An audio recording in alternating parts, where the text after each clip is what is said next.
Mic check 1 2. Testing 1 2.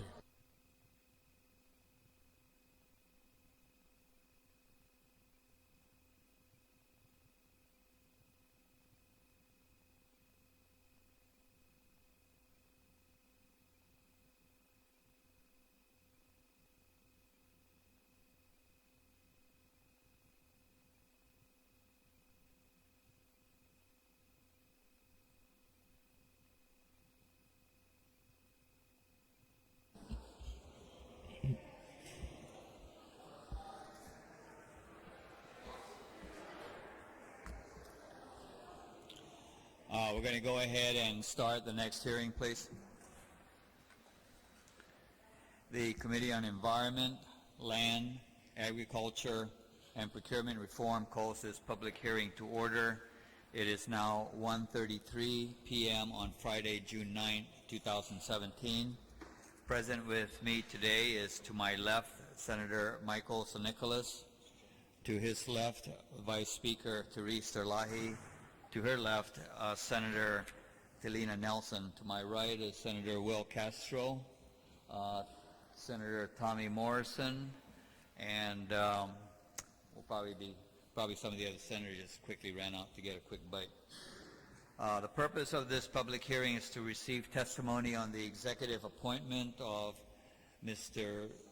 John G. Pica Fejeran to serve as a member of the Chamorro Land Trust Commission, to also hear Bill number 95-34, introduced by Senator Michael Nicholas, an act relative to electronic signage, and Bill number 100, introduced by myself, an act relative to providing exemptions from the requirements for land appraisals.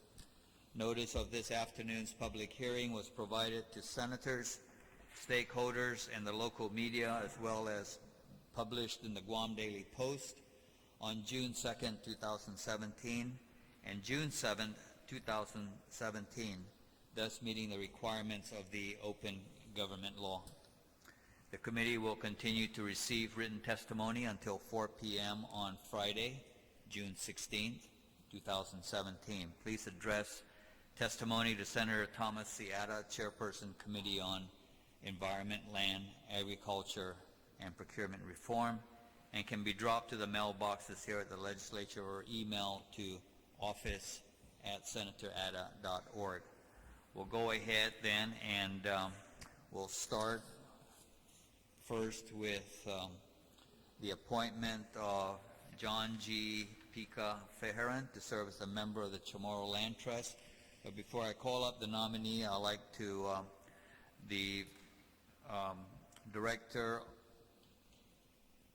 the executive director, administrative director for the Chamorro Land Trust Commission, Mr. Michael Borja, will provide testimony. Then I will ask Pica to step forward. So, Mr. Borja.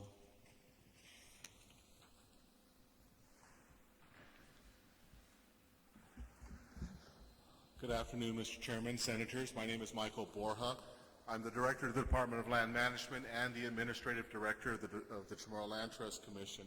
On the executive appointment of Pica Fejeran to serve as a member on the Chamorro Land Trust Commission, it is my pleasure to offer my full support for Chairwoman Pica Fejeran to continue her excellent service as a member of the Chamorro Land Trust Commission. Having also previously served as a member of the Chamorro Land Trust Commission and now as the current CLTC Administrative Director, it has been my delight to see Ms. Fejeran's professional behavior as its chairwoman. She took the calling to serve with her full heart, spirit, and positive can-do attitude. Her vision and leadership has helped focus the direction of CLTC to assure the mission of the Commission is being fulfilled with full empathy to our lessees and applicants. During her tenure, the Commission has issued 177 new leases this year, almost twice as many as last year. During her tenure, the Commission has received excellent financial audit reports.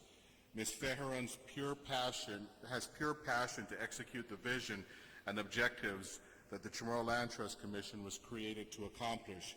Her continued membership as a commissioner will assure the Commission's continued continues to move forward as it begins to tackle more serious matters such as development of affordable homes, installation of infrastructure, surveying and land registration of its lands, and the preservation of some of the most precious areas on our island. I ask for your support in confirming Pika for another term on the Chamorro Land Trust Commission as its chairwoman. Thank you. Thank you very much. And I just need to comment that, you know, you've always been very forthright in the things that you do and the things that you say. And I think that the testimony you're giving today in support of Pika certainly means a lot to this committee. So thank you very much for that. You're welcome. If there's anybody else that wants to testify on behalf of Pika, Mrs. Santos?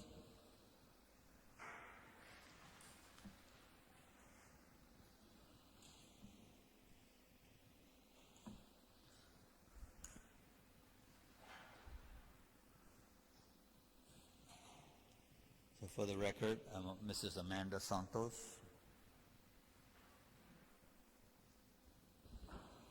Good afternoon, Senators. I supported Pika 100% as a chairman for a board member, and I wish her luck again for another year. Thank you. Si Diyos masi. Thank you very much, Mrs. Santos. And I know you've served on the board for a very long time, so your testimony certainly is very meaningful. Thank you very much. Okay, if there's no other individuals wanting to speak, I'll call up Mrs. Feheran.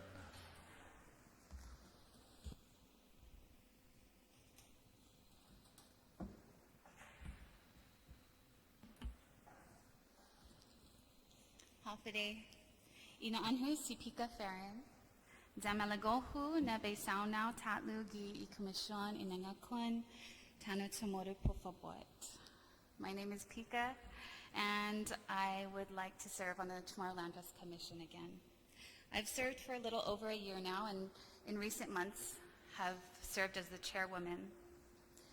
A year ago, I sat before some of you in my initial confirmation hearing, and I spoke of my desire to use my education and experience to work for my people and our island, and I saw the Chamorro Land Trust Commission as the ideal way to accomplish this. But a year ago, despite the research and meetings I had with some of you and the director to learn about the commission and what I was getting myself into, it was like I was peering into a room with squinting eyes. I could see it, I could understand it, but it was still very vague. And in the last year of serving on the commission, I feel like my eyes have opened and I'm seeing things clearly now. The first 5 months was like a crash course. I quickly had to learn the who, what, where, when, and how of the CLTC. I gained an understanding of the laws and the rules and regulations that the commission had to work within. I had to learn the history of the program and the various cases that we're faced with in order to understand where we are today. And I had to learn the inherent challenges and opportunities for the CLTC. You know, from the outside, the Chamorro Land Trust Commission, its directives and mission seems pretty simple. We manage Chamorro lands and we work to get them in Chamorro hands. However, as the thousands of beneficiaries waiting for land can attest to, the process does not often pan out that way. There are a myriad of complexities that the Commission faces, from the need to register our own land to ensuring that the land we give will actually benefit the beneficiaries and everything in between. I've gotten to know my fellow commissioners and Director Borja and have met with the staff of the CLTC that do the work and implement the program every day. The people that sit down and meet with our beneficiaries, the ones who know the land and track numbers by heart. And I would like to testify today that each of these people have the knowledge, passion, and drive for making the CLTC work for the benefit of our Chamorro brothers and sisters. This last year has been an absolute privilege to get to know everyone and join them in their drive to improve the program and move it forward. Director Borja has shown patience and openness with me. We've met many times for several hours at a time, and he has always strived to share the intricacies of the program. He's also been very respectful of my questions and directives, which sometimes might push him a little off balance. He's been receptive of the initiatives I've proposed, including a strategic plan for the CLTC. My only regret is that the CLTC does not have Mr. Borja 100% of the time. You see, he splits his time between us, the Ancestral Land Commission, and land management. I strongly believe that if Director Borja was allowed to solely focus on the CLTC, we would be a faster, more responsible, and efficient operation. As it is today, Mr. Borja, I don't know how you do it. You wear 3 hats, and I'm taking my hat off to you. So this last year has seen so much movement in many different directions with the CLTC, some great, some painful. The highlights for me as I sit in those commission meetings are when we approve home loans with the Guam Housing Corporation for beneficiaries that are eager to build their homes for their families. Or when we see examples of farmers who work with their land with so little, but they're able to grow food for themselves and make the most of their land.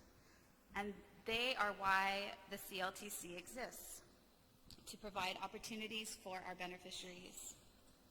I have seen the other side of the coin too, families desperate and unable to use or even access their land, beneficiaries spoiling their land, hearing reports of squatters, of non-Chamorros profiting off the land, or our beneficiaries living in squalor. Our challenges are many, and our manpower and resources are few. However, we do our best. And as Director Borja mentioned, the 177 leases and the clean financial audits, I can't take credit for that. That is Director Borja and his team.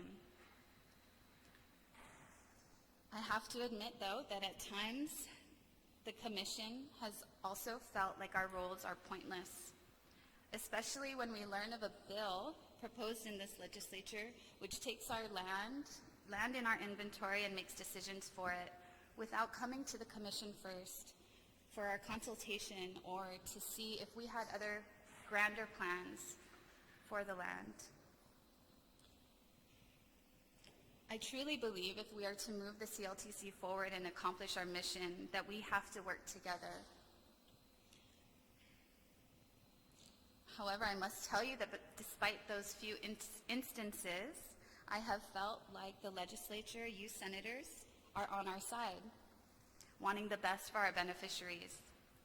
Chairman Ada, Speaker Cruz, Vice Speaker Terlahi, Senator Nelson, and all the senators I met with last year, we have all met separately on various issues. Your doors have always been open to me, and you have each empowered and encouraged me to continue this important work. The future of the CLTC is exciting. I have so many goals and dreams to reach. I feel like I've barely gotten started. It's been an absolute privilege to serve on the Commission, and I humbly ask for my reconfirmation. Dankuli na si Diyos maasi, tode hamzu para i tempo mizu. Si Diyos maasi. Thank you very much, Pika. And before I hand it over to my colleagues, I just want to say I've enjoyed working with you during this past year, and I appreciate your participation in the various hearings and the meetings that we've had with Director Borja, and I certainly think you're a real asset to the Commission. So I look forward to reporting out your nomination for confirmation at the next session. So thank you very much for that. Senator San Nicolas, Vice Speaker. Thank you very much, Mr. Chairman. And thank you very much, Pika, for continuing to be willing to serve in this capacity.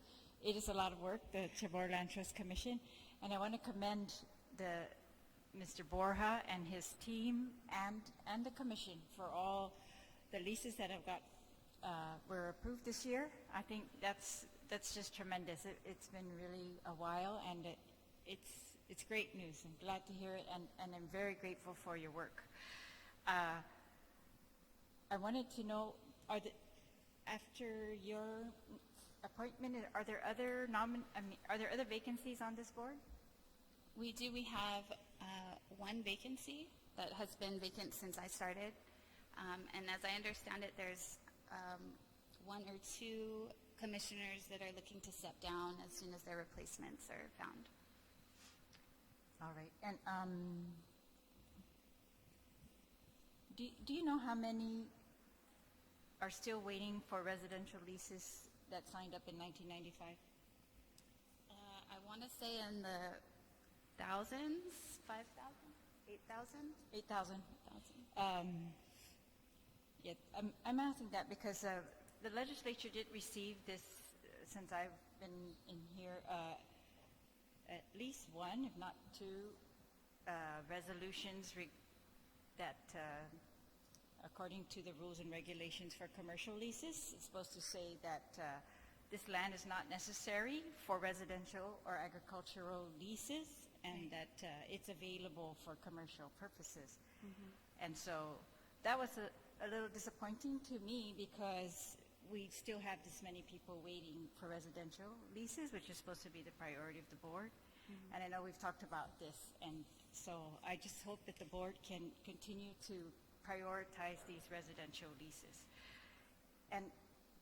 And is there a reason why the board is not pursuing its own director, as it's mandated in the law, as you pointed out in your testimony? Yeah, show me the road and I'll take that road, because I fully believe that we need somebody full-time. Like I said, I want Director Borja full-time. Yes. But All right. But thank you again. I know the work is very difficult, but you've been doing very, very good work. And I too have gone to Mr. Borja to ask him questions, and he's been very, very patient and able to outline everything. And so I commend you for the progress. I really do. All of you. Thank you very much. Thank you. Thank you, Vice Speaker. Senator? Thank you, Mr. Chair. Half a day, Ms. Farron, how are you doing today? Hi, good, thank you. I have several questions. Since you've come on board, how many applicants have you awarded leases for the Chamorro Land Trust for residential? Well, I believe Mr. Borja said how many leases? Yeah. The calendar year? This calendar year, 177. Just for this calendar year? Right. So we still have over 8,000 more to award, right? Correct. Do you have a sufficient surveyed properties to continue this award? Is there a budget hindrance for surveying of the property? Right. So I know there's a bill that was proposed by Chairman Ada for the survey of our properties for the next 3 years, I believe. Sure. And that would help us to survey and then lease out those lands. And how many applicants would that impact? That's a good question. How many applicants? How many leases? Well, so Yes, how many leases? you know, sorry.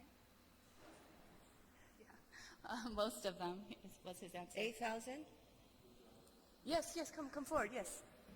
It's a partnership, yes.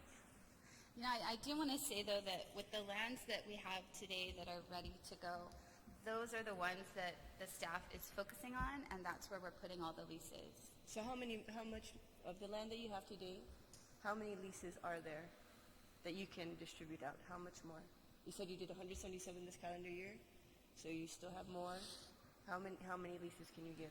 Well, there's already probably about 3,000, over 3,000 leases that have been fulfilled since the onset. But you still have 8,000, right? Right. Okay. But the I'm issue, talking about the 8,000. right. Well, one of the things that we had to do is that while the lands were not surveyed, what the Department of Land Management with the Chamorro Land Trust Commission, our survey division, and our planning division created master division, subdivision master plans so that we could design these communities of lots so that we can issue them out. One of the big problems that had occurred in the past is that large tracts of lands were issued out in portions of as a description of the lot, which could get you really nothing. It showed you where, they didn't show you where an easement was. It has no legal bearing. Waterworks has a difficult time trying to apply utilities there. So we created all these master plans, and that master plan would help for surveyors to survey these complete areas, for example, as we would like it to have.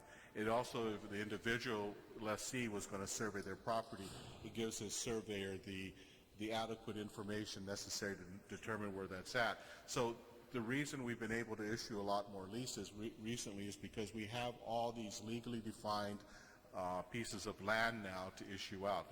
They're not all complete. We haven't done all our lands yet, and there's still major issues with all of them. While they may are ready to get surveyed, many of them still lack all the fundamental basic infrastructures. There's no water. In many cases, there's not even an open road, and there's definitely no power. And So are you saying that is the thing that is the challenge that you have that's hindering you from giving out the leases, is because there's no utility connection to them, to these lots? well, that doesn't help. Excuse me a second. I just want to, I'm not sure where you're going with the questions, but I want to make sure that we stay focused on the confirmation of the nominee. Okay, thank you, Mr. Chair. Well, it is focused because it focuses on the Chamorro Land Trust, and it was a very simple question. Yeah. How many more people are pending their leases? But that's okay. Perhaps we can do something sideline. Yeah. I do share the same sentiments as the Vice Speaker, however, is the continuation of giving commercial leases even after we're still having more than 8,000 applicants that are awaiting residential leases. But if I may add on that, one of the reasons for that is to be able to have an income source so that we can do some of the things that may be necessary, the infrastructure development, the surveying, etc. That's the purpose for that. Not because we want to commercialize the properties, but you need some kind of income stream to be able to do some of these things that need to get done. And I would say that in our discussions where we put together those resolutions that come to you, and in the resolution where we say we choose these properties out of the whole long list, we chose those strategically because we saw potential on some of them. Like there's a small property down in Tuman that is just sitting. Other people are going into the land and using it, but if we're able to say, okay, we can lease this out for parking, that gives us the ability to do that. Other properties that we've identified, like the bigger tracts, I want to say that the commission, in our discussion and as we drafted the resolution, we added that and put that in the resolution to come to you guys so that you guys can hands off. I'll be honest, because that property that we moved forward was cut down for a bill that was proposed for another purpose. What was the bill? This is the shrine, the Okay. Guam Shrine. Thank you. I do want to speak to your questions.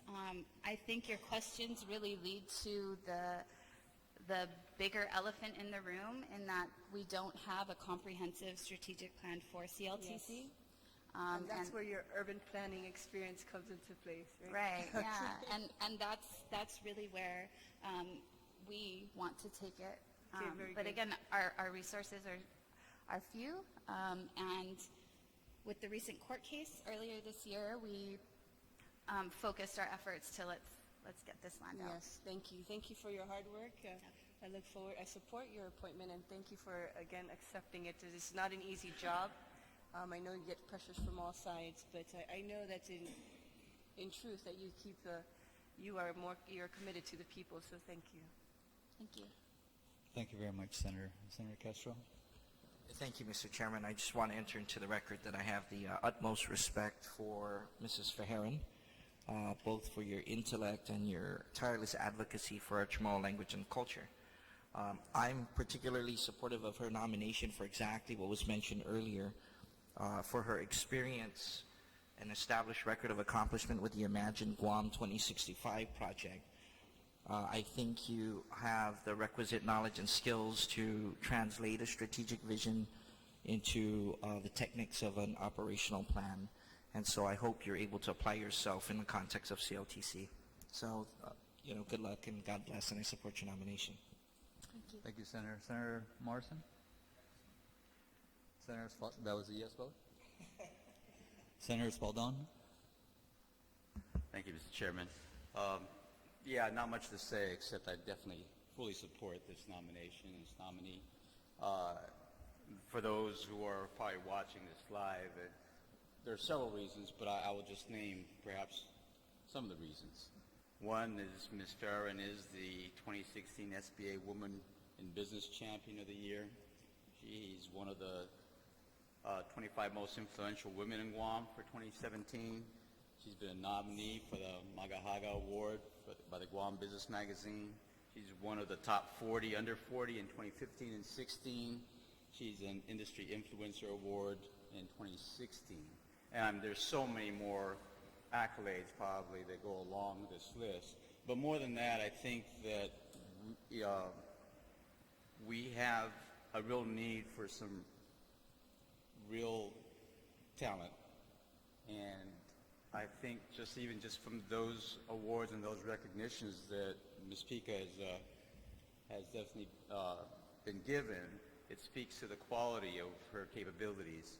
And I know from my conversations with those who are involved with the Chamorro Land Trust, they have definite confidence in all that she's done so far. I really appreciated your testimony today in terms of, I guess, that first several months, 5 or 6 months of having to go through the learning curve, because that's a reality in anything that you start to do. And there is that period where you have to try to understand the inner workings and the rules and regulations and the whole mission before you. And so just by mentioning it, that was your challenge initially, I think brings you to the point now where you're probably ready to really go forward with full steam ahead after having gone through that learning curve. And I'm excited that you are, that the governor has nominated you to this board. But thank you very much. Thank you, Mr. Chairman. Thank you, Senator Spaldon. Senator Munoz?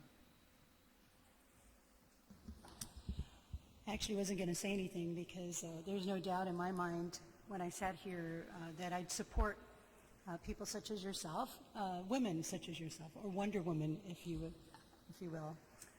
Your qualifications definitely create a nice balance to the commission, and I'm sure you'll bring that forth. So I'm in full support of your nomination.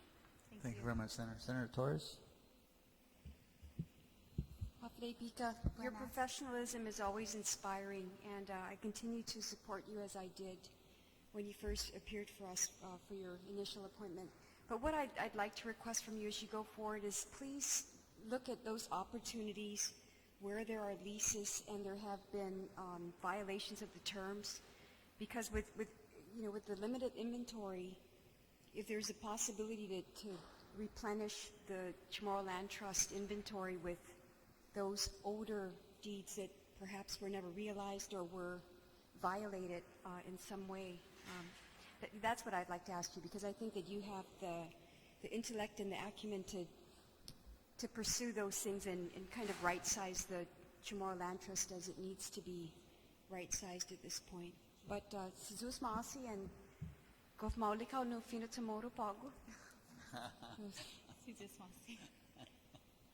Thank you very much, Senator. Senator Lee, did you have any comments you'd like to make? Thank you, Mr. Chair. Ms. Farron, we had an opportunity to have discussions about some of the work that you're doing in the Chamorro Land Trust, and I think I want to echo just some of the sentiments of my colleagues, and I want to thank the governor for appointing you, and I just want to thank you in advance for your continued service to our island. It's a very important agency, and I think you bring a lot of the education and the expertise that's really necessary, but also just knowing that you put your heart into it really helps me to sleep a little bit better at night, knowing that this legacy that we're leaving for our children and our children's children are in your care. And I know that you understand that charge and how important it is. And so again, I just want to thank you so much for your continued service. And I know that we can continue to have conversations as the need arises. So Sizus Maasi for all your time and for your efforts. Thank you, Mr. Chair. Thank you, Senator. And unless you have any closing remarks, I don't. Thank you. all right. Thank you very much. So with that, then the executive appointment of Ms. John G. Pica Ferrin has been duly heard. Thank you very much. We'll move on to Bill number 95-34 LS, introduced by Senator Michael Nicholas. And I'll ask the Senator to introduce the bill, please. Thank you, Mr. Chairman. Bill 95 is very simple. It's actually one of the shorter bills I've ever written. The intention of Bill 95 is to ensure that the recent opinion by the Attorney General issued on May of 2017 does not create a liability to the government of Guam for all of the actions that were taken prior to the issuance of that opinion. This opinion is with respect to the variances that were authorized for signage and affects the sign law in totality. And what we want to make sure of is that the parties that have already made contractual commitments based on the approvals of this government do not result in liabilities to this government because those contracted parties are no longer able to realize what our government had initially authorized them to do. It is important to note, Mr. Chairman, that this isn't the first time that an Attorney General has issued an opinion with respect to sign variances. And it's important to note that because whenever we have Attorneys General making opinions that are creating a different definition of the law, we need to respect the fact that when an opinion is issued, it stands.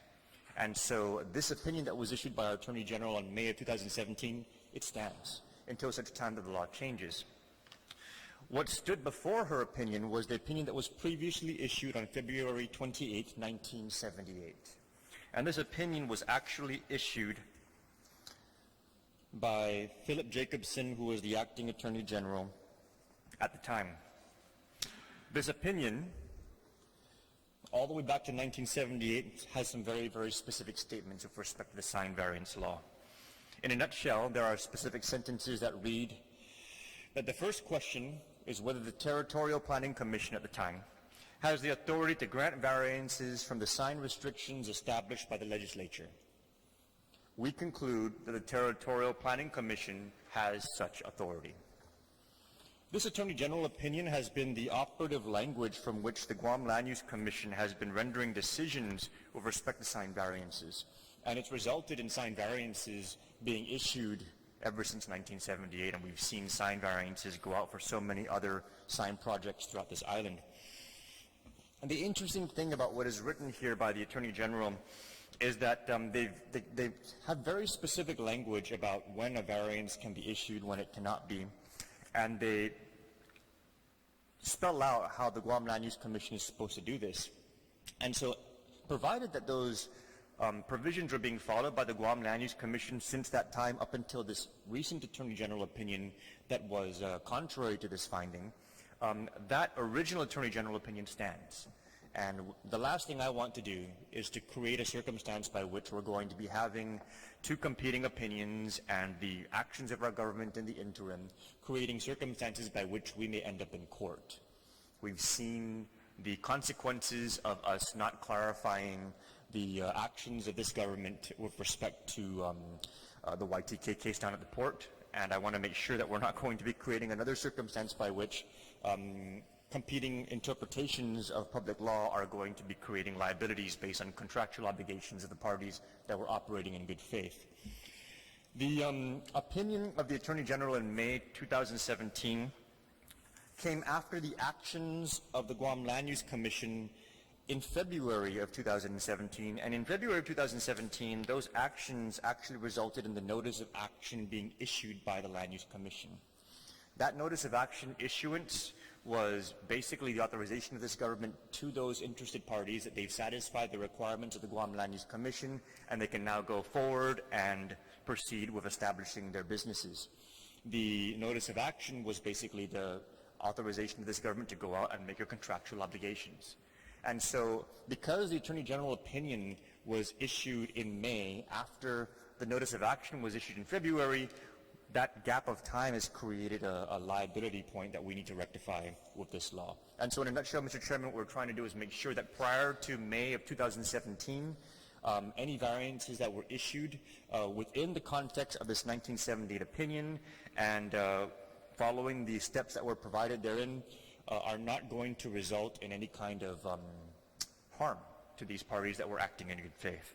So I'm asking for the kind consideration of the chair and the committee to go ahead and move the bill forward, and for the support of my colleagues so that we can make sure that we're indemnifying our government from any potential liabilities as a result of these conflicting opinions. Thank you, Mr. Chairman. Thank you very much, Senator.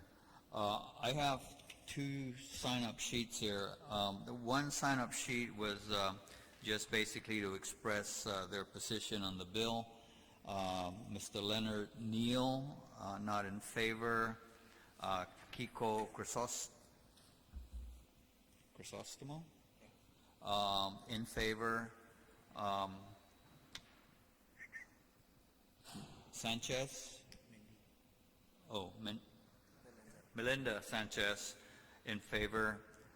Ramona Jones, in favor. J.C. Benitez, in favor. Leonard Neal, representing Baudiga Group. Kiko Crisostomo, representing Vantage. Melinda Sanchez, representing Cherry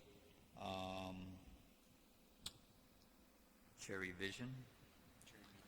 Cherry Media Vision. Ramona Jones, personal, and Mr. Benitez, personal. You didn't want to speak, correct? All right. For those who have signed up, and we also have Mr. Chuck McCarroll representing Baudiga Group, and Richard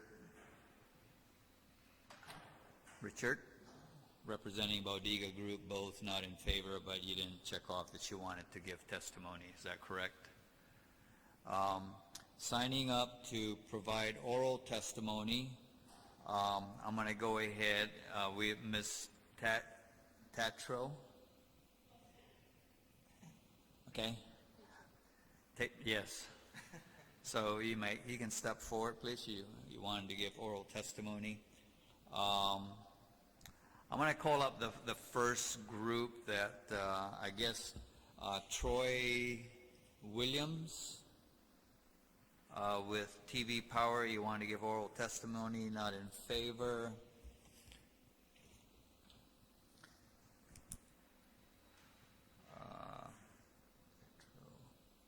And we'll start off.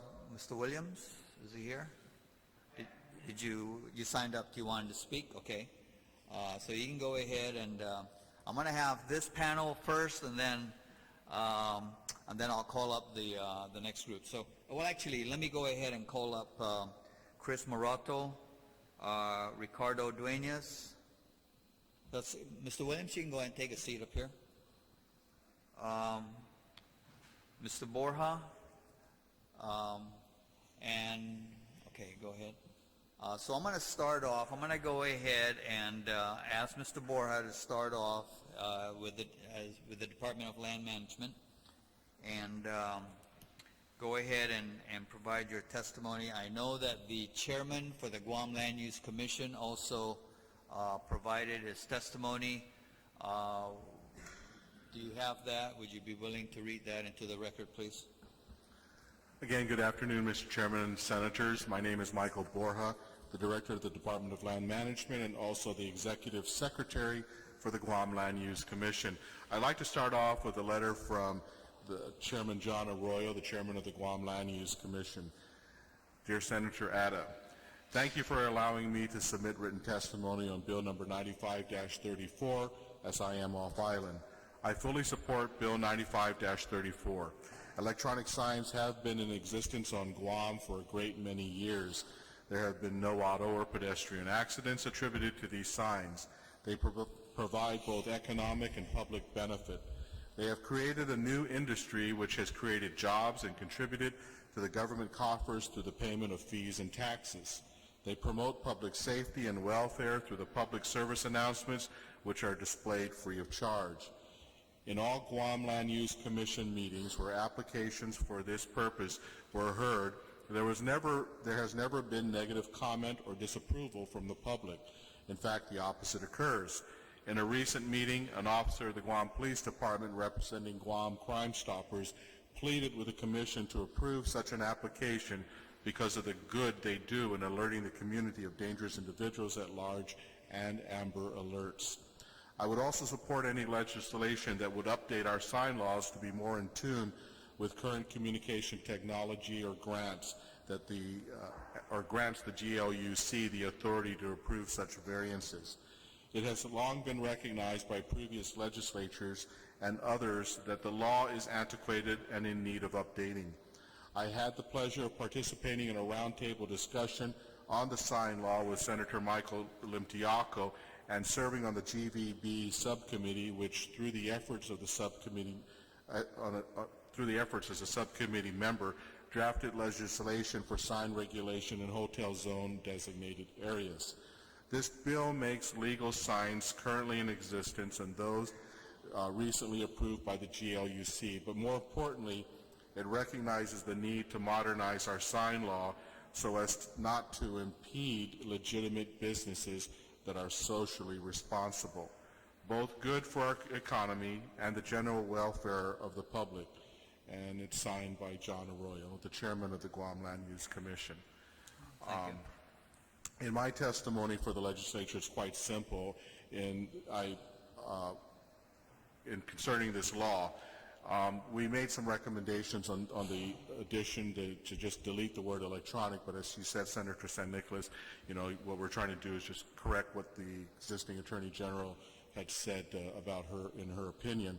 But we offered a paragraph that could be added, and as you pointed out in your statement, as it was shown in 1978 and is still in practice today, the Guam Land Use Commission, in determining variances, has to comply with the variance section of the law, and it lists those things in specific both within the code and within that 1978 letter that was discussed.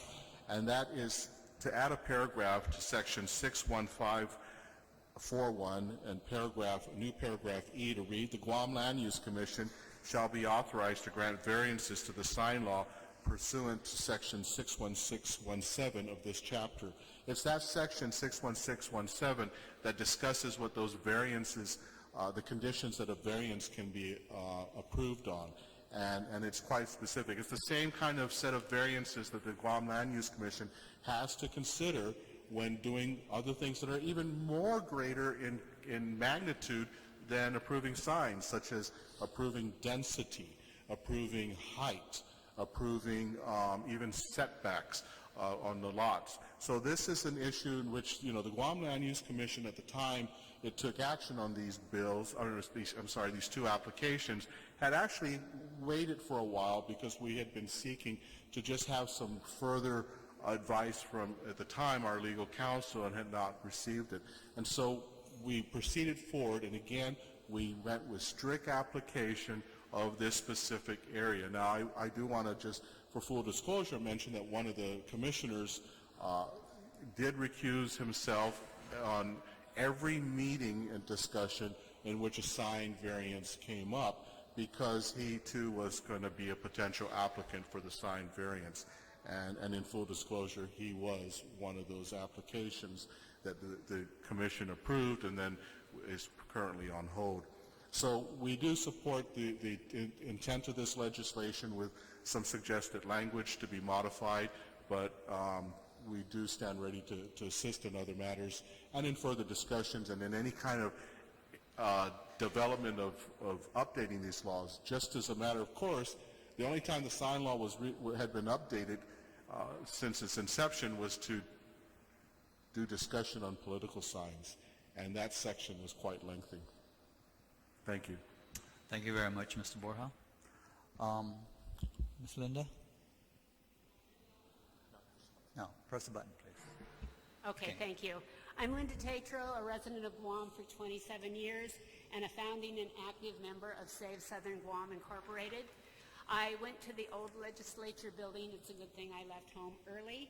I forgot you moved into the new building, and I am somewhat intimidated, and now I'm even more intimidated. I was in disbelief when I read Bill 95-34.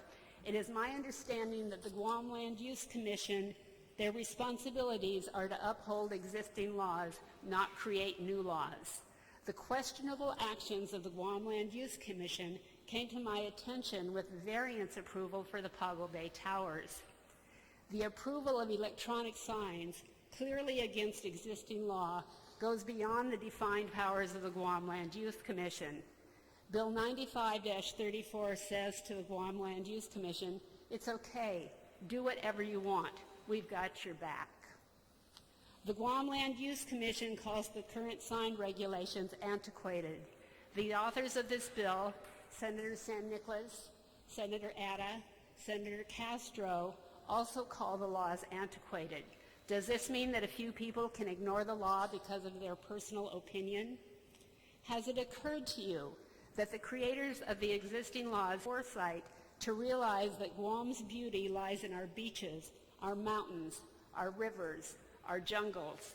Electronic flashing signs compete with the very essence that is Guam. Listen to those who came before you and follow the existing laws. Please put Bill 95-34 in the discard pile and let the Guam Land Use Commission dig their way out of this mess.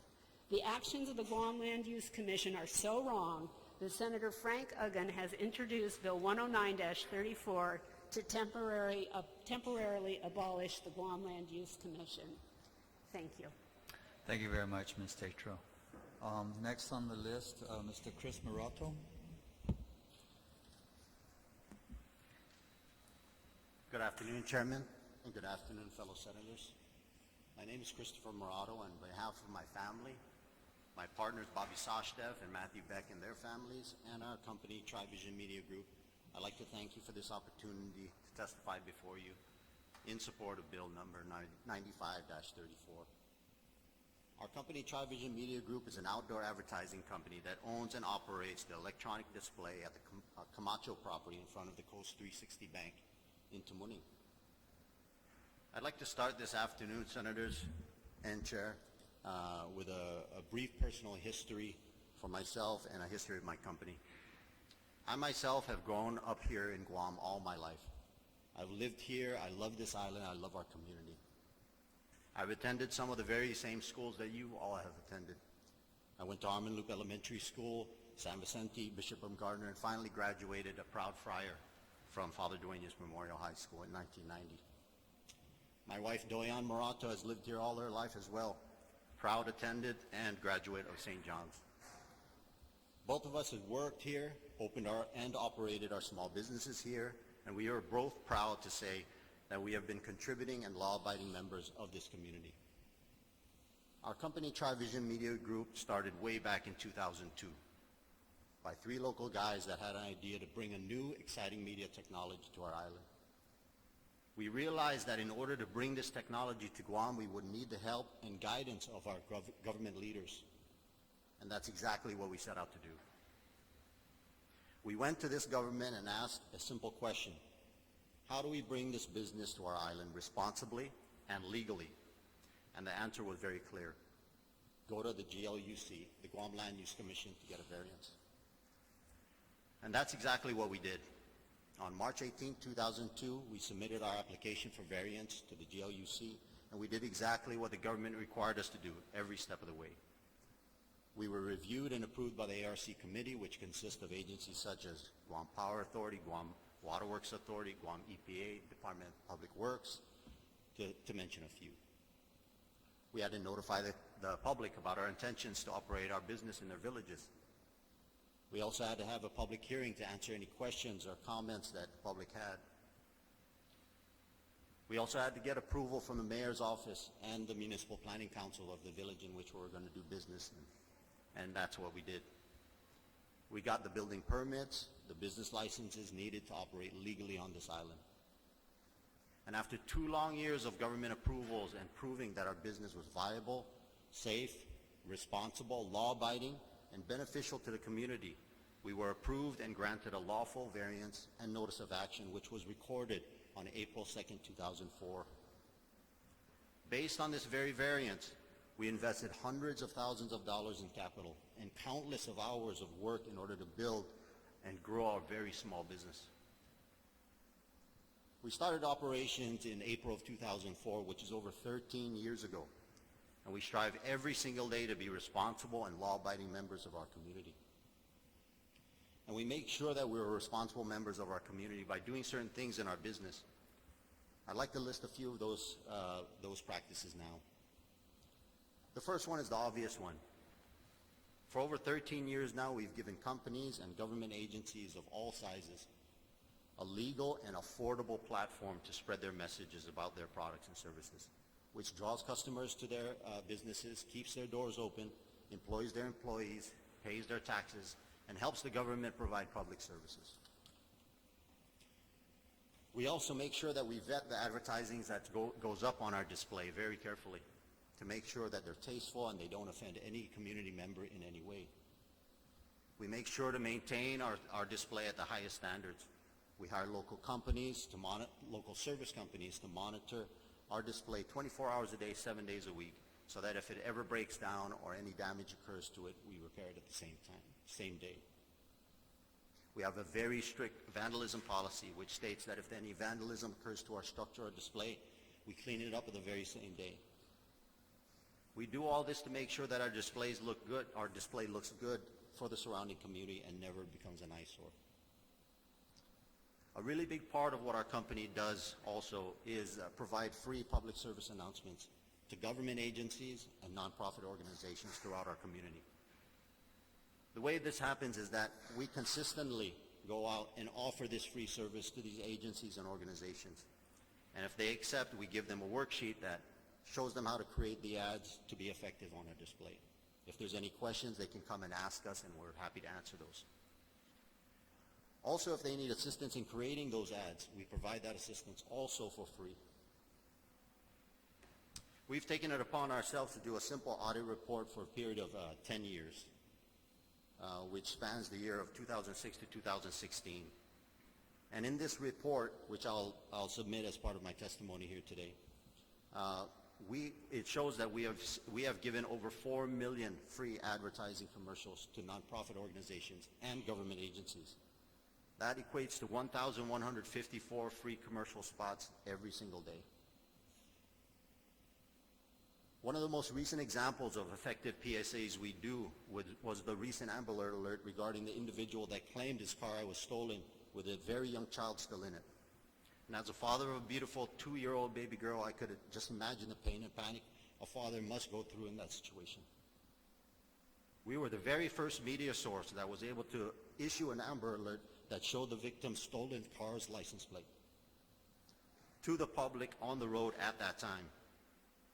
And in a support letter from the Guam Crime Stoppers, they state, I quote, "Recently, TriVision Media Group was instrumental in assisting the Guam Police Department in issuing this Amber Alert." I'd like to read off just a few agencies that has taken advantage of the free advertising that we've given them. Make-A-Wish Foundation, over 22,000 free advertising commercials. Office of Highway Safety, 26,000 free spots. Guam Crime Stoppers, over 57 free spots. American Cancer Society, over 10,000 free spots. Bureau of Statistics and Plans, over 58,000 spots. Department of Parks and Recreation, over 19,000 spots. Guam Humanities Council, over 126,000 spots. Guam Memorial Hospital Volunteers Association, over 100,000 spots. Island Beautification Task Force, 900,000 spots. Department of Public Health, Division of Senior Citizens, over 15,000 spots. That is just a few of the many that has taken advantage of what we provide for them for free, and I'll submit that as part of my testimony. I also have here, which I'd like to submit as part of my testimony, dozens and dozens of thank you letters from the community and organizations and nonprofit organizations and government agencies that I'd like to submit, thanking us for our service in providing them free spots to spread their messages, which otherwise they could not have done. I would also like to submit a letter from the Mayor of Tamuning in support of our business, and also a letter from a resolution from the Municipal Planning Council that is in support of our business as well. These are the key things that we've done for over 13 years at our current location in Timuning to stay a responsible and law-abiding member of our community. On October 15, 2015, we submitted our second application for variance to the GLUC for the exact same type of business. Again, we went through all the government approvals, and again, we had to prove that our business was viable, safe, responsible, law-abiding, and beneficial to the community. And again, we were approved and granted a lawful variance and notice of action, which was recorded on March 3rd, 2017. Again, based on this variance, the notice of action that was approved, recorded, and issued by our government, we have already invested over $100,000 of capital to start our new location. We've also signed binding leases that we are responsible for paying every month based on this variance that was granted. In closing, Senators, I'd like to reiterate that we are a small, locally owned business that followed all the government's rules and regulations in order to open and operate for over 13 years without one complaint from any government agency or public citizen. We've paid over $100,000 in GRT and thousands of dollars in income taxes to help support our government in providing public services to our community. And we've contributed over 4 million free advertising commercials to government agencies and nonprofit organizations. That's why I'm here today in support of Bill 995-34. And I thank you and I applaud our senators today for taking action to prevent irreparable damage to my business and my family. Thank you so much. I'd be happy to answer any questions. Thank you. We'll hold off on questions until we've had a chance to hear from all the panel. Mr. Duenas? Thank you very much. Buenas and Hafaday. Mr. Chairman, Senators. My name is Ricardo C. Duenas. I am the Chief Financial Officer for the Torres Group of Companies, which includes MEC LLC. We're here today to provide testimony in support of Bill 95. The tourism and small business industries have been the backbone of Guam's economy for the past 40 years. Over the decades, commerce on Guam has grown and seen the need to evolve and modernize along with the rest of the world. Businesses have had to become more sophisticated and technologically savvy in order to survive. Electronic media has become a major component of modern advertising and marketing and has developed as a more effective tool over traditional print and broadcast media. Electronic signage has become a part of this new electronic media throughout the modern world. Unfortunately, Guam's laws have lagged behind and does not adequately recognize this evolving trend. We fully support an initiative to review and modernize Guam's sign laws to fully address the issue of integrating the modern trend with safety and cultural concerns. Prior to the recent concerns raised over electronic signs, the government of Guam has engaged in the practice of reviewing and approving applications on a case-by-case basis and issuing variances as a means to address the inadequacies of the current law. This action by the government has created an understanding in the Guam business community that electronic signs were allowable when vetted through the existing regulatory landscape. As this practice is allowed to continue over a number of years, this only reinforced the impression that electronic signs were allowable. In reliance of that impression created by the government, our company initiated the process of applying for an electronic sign permit on March 20th, 2017.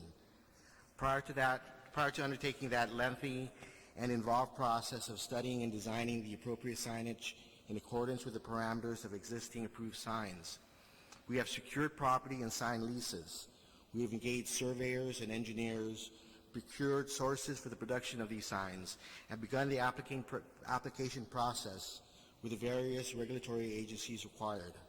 All these were done at significant cost and investment to our business. We support Bill 95-34 in its intent to provide regulatory relief to businesses with existing variances and who were issued a notice of action by the Guam Land Use Commission prior to the imposition of the Attorney General's findings on May 15, 2017. However, we believe that Bill 95-34 does not recognize that several businesses had already formally initiated the application process prior to May 15, 2017.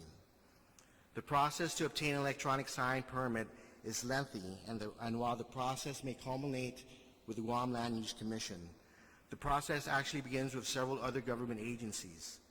Bill 9534 ignores the fact that other businesses acting in good faith and in varying stages of the approval process have been shut out due to no fault of their own. This especially stings given the fact that these businesses were acting in accordance with the established practices of the government of Guam. To further delay these applications while the government engages in a potentially lengthy overhaul of the existing sign laws will place an undue financial burden on these businesses, on our business, that could result in an economic loss of the project. We respectfully request that the authors of Bill 9534 and all the members of the 34th Guam Legislature give equitable consideration to businesses that can legitimately show that they had undertaken the process and incurred significant expenses toward obtaining an electronic sign permit prior to the arbitrary halting of the approval process. Thank you very much. Thank you, Mr. Duenas. We had here that had signed up next, Mr. McCarroll. Did you want to speak? Yes. Okay. So go ahead. Well, Mr. McCarroll signed up before you, so he had a last change of heart here. He wanted to speak.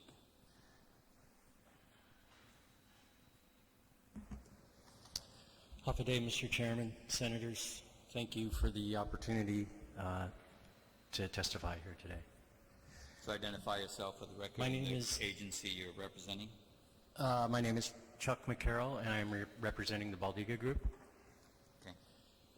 And it is our position that although Bill 9534 is a stopgap measure to limit liability for the government of Guam, we still need to address the signage laws that currently exist, which are completely outdated and in dire need of updating.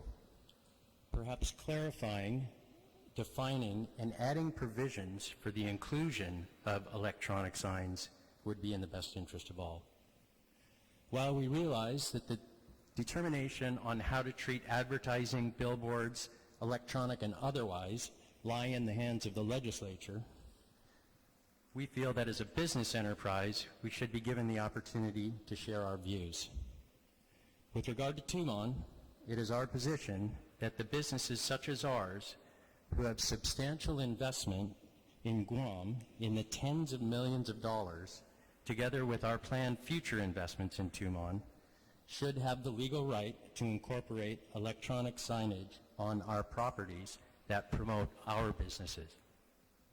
In this case, we feel that Bill 9534, if Bill 9534 is passed as currently written and the existing signs are deemed legal, it could create an environment that is unfair to us and every other entity.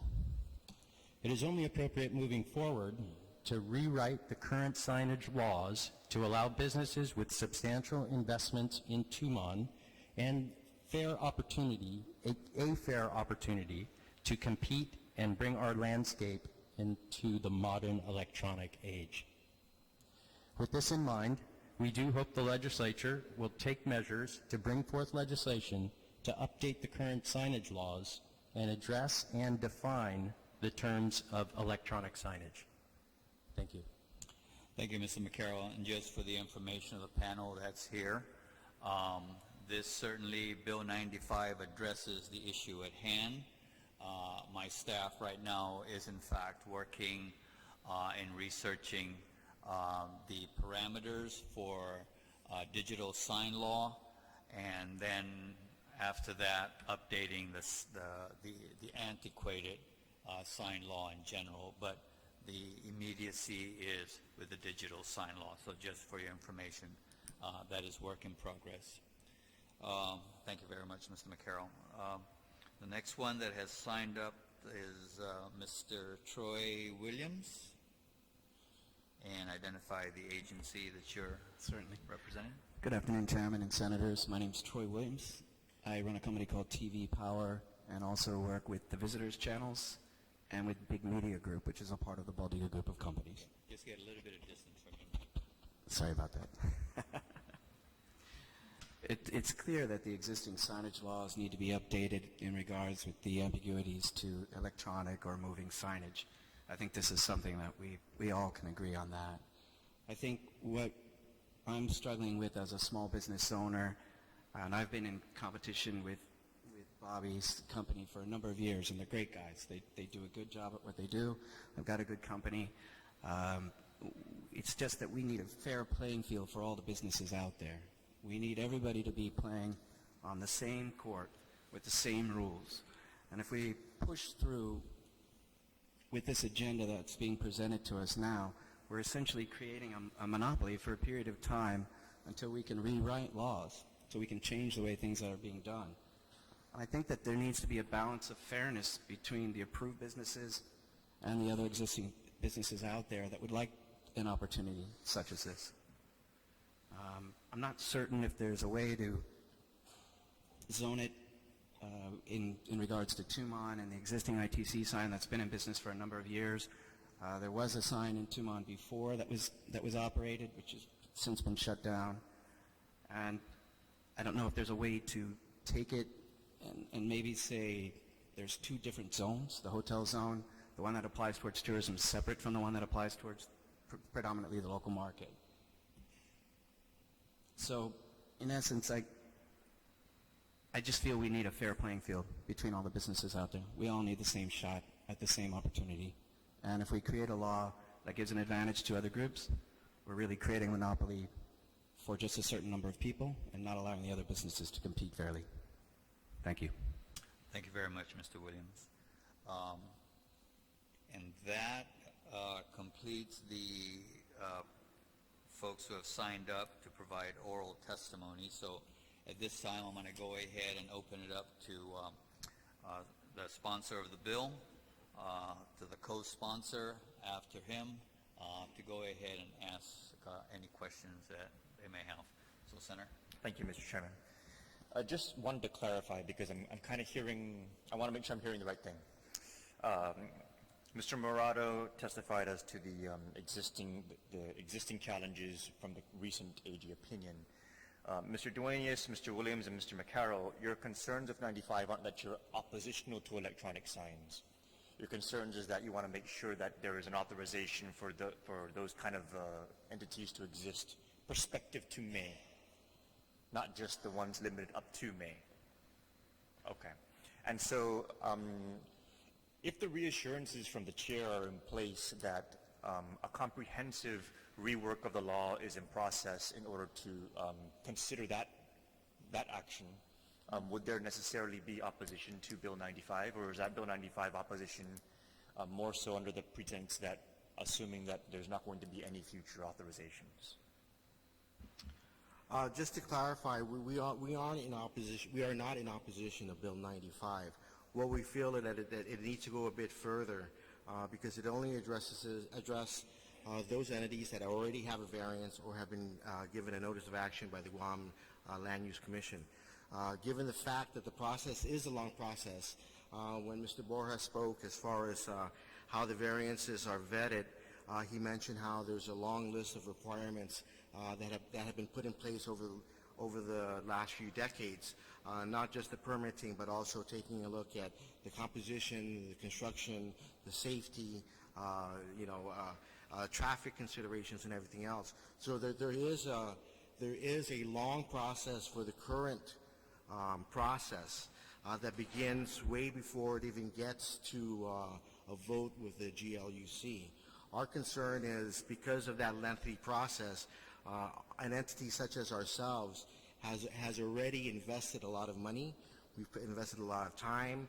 We've developed our application, which is quite voluminous. We've had it vetted by independent consultants who are familiar with the current sign laws and the current requirements by the GLUC in vetting previous variances. Our concern is that represents a long pipeline. We're in that pipeline, and we started we submitted our application back in March of 2017, 2 months before the Attorney General issued her opinion.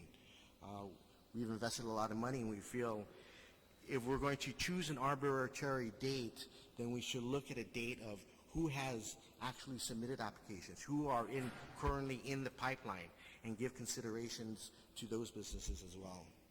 Now, we fully understand that, that the committee is also looking to examine the laws and revamp them and modernize them.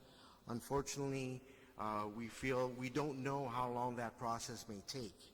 It could be a long, drawn-out process because there are a lot of considerations when we're talking about all the different agencies that we need to get testimony from, all the different entities outside government and also inside government to provide their testimony. And we foresee that this could be a long process. From our perspective, because we are already in the pipeline and we've already expended a large amount of money, this puts us in dire straits as far as we don't know when the law will be amended. But our application, as we look at it, is in full compliance with the current practice, a practice that has existed since 1978. And I understand the Senator's concern that we have two competing Attorney General's opinions. And ultimately, when we have a conflict like that, the only recourse is to go to court. And I understand that this stopgap measure is an attempt to avoid that situation because it really is unnecessary. Thank you. Thank you, Mr. Duenas. And so I'm assuming that are the sentiments the same, or because for me the reason why this particular date was selected wasn't because we're trying to cut off anybody. It's because it's the one that makes sense from the perspective of just trying to make sure the government isn't going to be getting itself into trouble.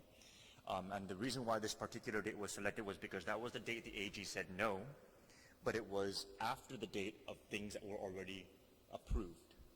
And so if something was approved before May, it's my perspective that we need to make sure that we're not going to be opening ourselves to any of those liabilities. However, I do support the idea of expanding the sign law and modernizing it because it is antiquated. And so I just want to make sure that for the record, we're not registering opposition to the bill because you don't think that it's the right thing to do. I think that you're registering opposition because you want to make sure that it's not going to be limited to that. Am I correct? Right, and I assume that we would need to review the bill in its entirety before we could, comment on that with any depth of knowledge. We are in agreement with Mr. Duenas that we'd like to see a fair playing field. We'd like to see a fair playing field for everyone. That the existing signages that are out there, that an example, the ITC building, obviously that has been there. It's been there forever. We have no issue with that. We do have issues with new ones coming in and where they're going to go and what they're going to represent. And that's something that we would hope that the GLUC would render a decision on, and that under your purview, it would be reviewed appropriately. All right. Thank you, Mr. Chair. Thank you, Mr. Chair. Just two follow-up points here. The first on the issue of the environment. Ms. Linda Tetro, thank you. I think that's a very legitimate concern, and I think as the former director of BSP to my right can also attest, I think we're on the same page along with you. We agree about the need to conserve green space and about for the community to pay proper heed to light pollution.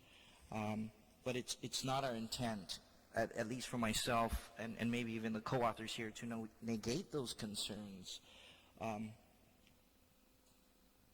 But I did have, just to kind of tie in the Baldiga group since their representative stepped forward, I had a wonderful conversation with Mr. Mark Baldiga yesterday. He's off island and he invested a little bit of time in speaking with me over the phone, and he too is cognizant about these environmental considerations.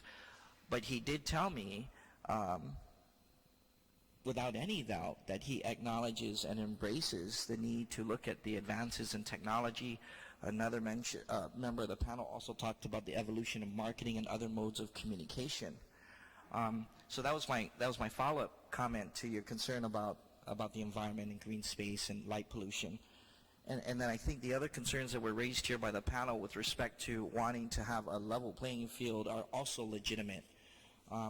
The intention here from my perspective, and I commend Senator St. as a prime sponsor because he introduced a bill, whereas myself and some other colleagues introduced a resolution that expressed the same sentiment, but went off and introduced two other points. One is acknowledging the importance of this medium, but also humbly requesting that the administration undertake a comprehensive review of the existing sign law, all of it, not just LEDs, but the entirety of the sign law.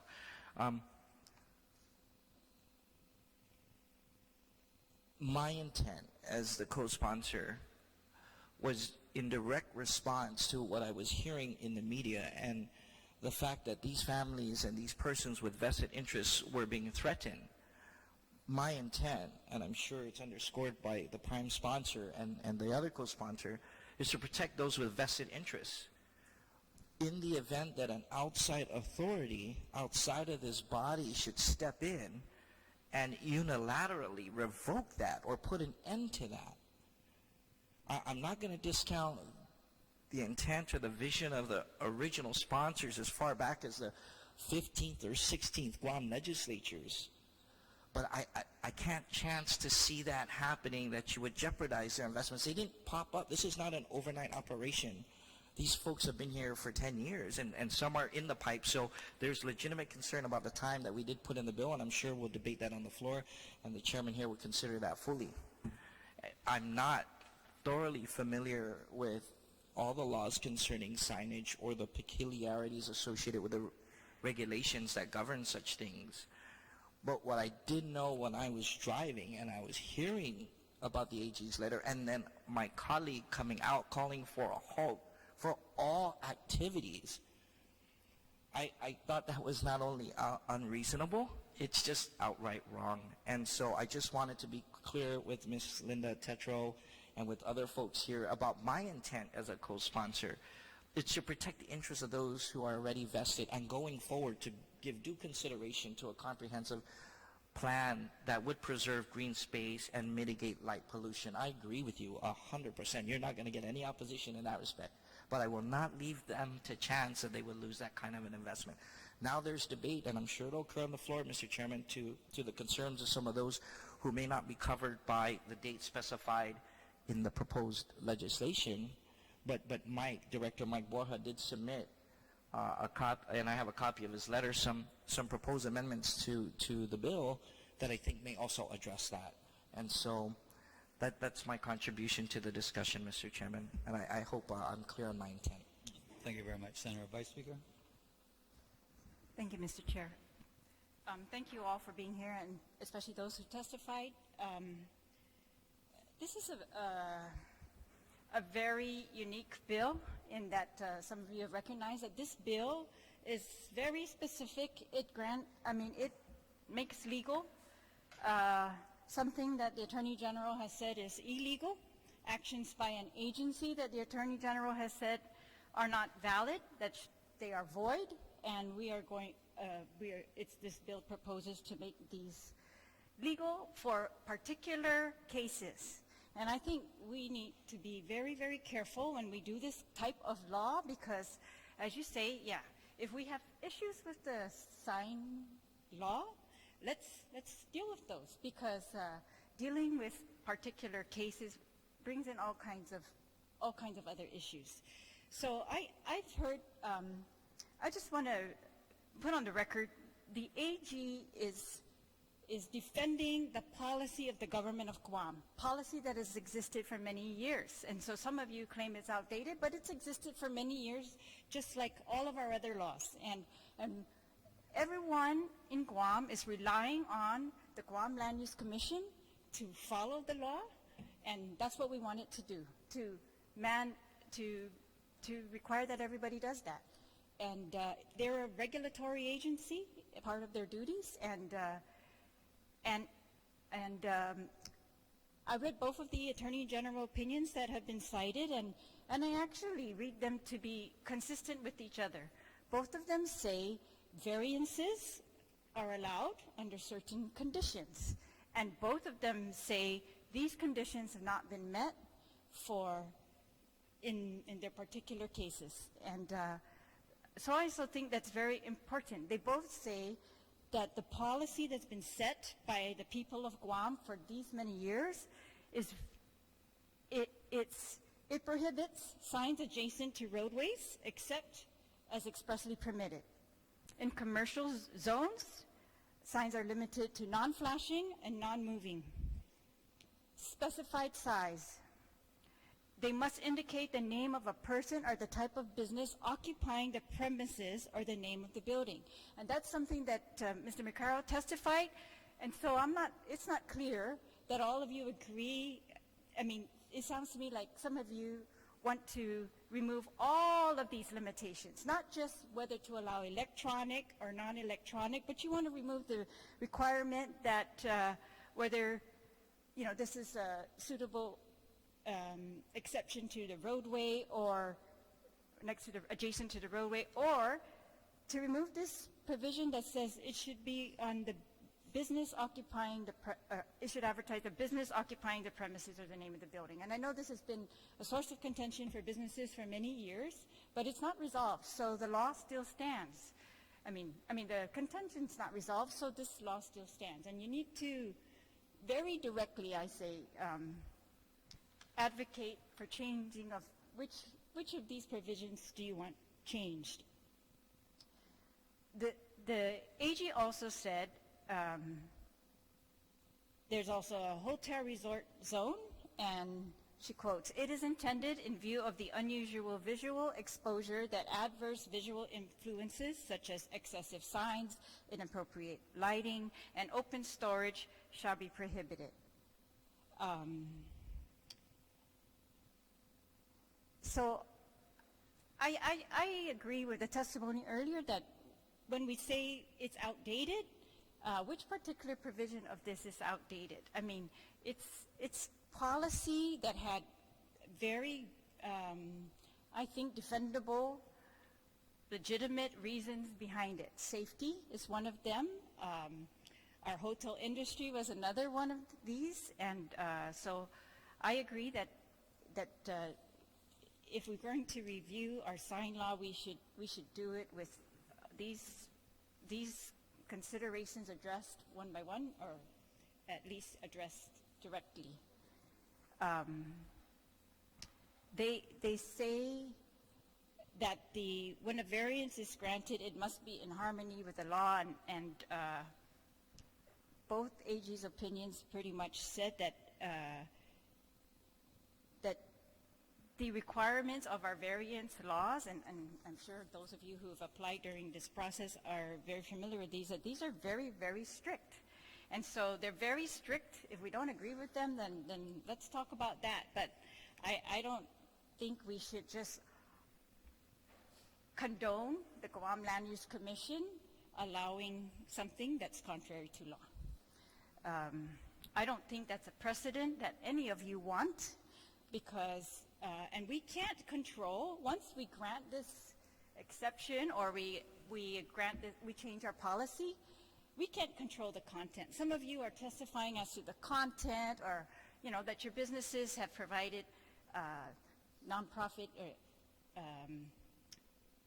and government agency, and I totally commend you for that. I am very grateful. However, yeah, it's when the Guam Land Use changes the policy, we can't control content after that.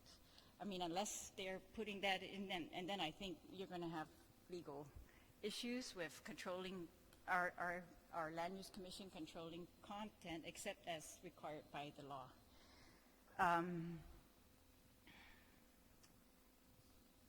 So they pretty much say that the variance in this case was not in harmony with the existing law. They go beyond that which is permitted under the sign regulations. They are not justified by using the word outdated statute. That doesn't overcome the strict requirement that they show practical difficulties, unnecessary hardships, or results inconsistent with the general purposes of the sign regulations. And so I would just ask, if this is a good policy to allow certain businesses to put up these types of signs, why is it not good for everyone? I mean, why are we trying to pass a law that would just allow it for some? I mean, so if it's a policy consideration, I say we take care of the policy for everyone, because it's either good or it's policy and we need to change, or it's not what the community wants. And I think that's the really basic issue that we should be addressing. I'm very worried about the precedent to make legal something that was found illegal. I would like to ask the Director of Land Management to submit to us the vetting process that Mr. Duenas testified about. If we could see the list of items that sign variances must meet to qualify. And I would like to ask also, you talk about that there have been many signs over the years, and I want to know how many, and I want to know how many of those were for businesses that, on the premises, or were they signs, that didn't meet these other aspects of the statute? If you could just submit a list. And I guess I just also, I commend, there was a lot of, in the newspaper articles I'm reading, it says the Guam Land Use Commission and Mike Borja, the Director of Land Management, they talk about that this one company's provided free ad space for many government agencies and nonprofits, and so I don't know if that's on your list of vetting these things, or I guess I would just also like to see, is that some type of criteria that's involved? And if it is, does the company have a criteria to decide which nonprofits or government agencies they would allow this to? I'm just curious. I just feel like, when we start allowing an exception because of one thing that the company does, it's like, how do we apply that across the board then? How is it? What if the next company comes in and gives to only one nonprofit versus the other? It just seems so, I don't know. We're going to end up with very inconsistent results. If I may I add some comments to that? The notice of actions that these individual companies have had to apply and get, it does list these conditions. But I want to commend these companies. You understand from the discussions that were made today that they went through an extremely long vetting process through not just the Guam Land Use Commission, but through the review process of the Application Review Committee, which includes, all the other agencies within the government of Guam. Now, they spent a lot of money and a lot of time doing that. And I got to point out an example of how other people don't bother to even ask for permission. Not a stone throw away from one of these existing signs, which someone went through a long process to get approved for, is a canvas sign covering the entire two-story side of a building advertising an iced tea. Now, there was no approval for that. They didn't ask for anyone to get approval for this sign, which is obviously in violation of those provisions listed in the sign law that you pointed out. But these individuals for these particular signs did ask for that permission and went through a rigorous process of review. Now, one of the things I do have to add is that the technology that we're talking about here is moving fast. Businesses respond to their market, and they have to make changes to meet their market so they can stay in business. Laws change much slower than that and very rarely react to that. That's not the case. Look, we are in here today trying to change a law that was just, I think, the variance was granted in maybe a month ago. But what I wanted so I to think add that's to pretty that quick. And is so, that, no. Right? One at a time. Yes. But what I wanted to add to that was that... Mike. Yeah, Mr. Director, it's just that your arguments, again, are going towards why we should look at the whole signage law and instead of selective enforcement, enforce all of our sign laws consistently across the board. Because I agree with you that if they're illegal, we should have enforcement. And if you think our sign laws are not up to date, then let's change them. Let's change them for everyone. Let's change them because it's a good policy to change it, not because somebody put money in. That's not why we make things legal.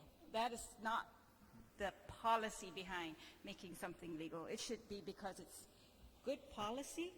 And I just think we're talking about agency action, and I have no criticism of any companies involved or potential companies involved. It's really my criticism is to the agency. I mean, we are looking to the agency, and not you personally, but the agency, to be our enforcers, to be, when you grant a variance, that it's granted because you've strictly complied with the law, as is so very, very clear in our variance statutes, that's what the policy is. They want strict compliance. It's supposed to be a difficult process, because a variance is not something that's automatically allowed use. It's an exception, and so that's why I think those laws are written that strictly, and that we are looking to the agency to enforce them.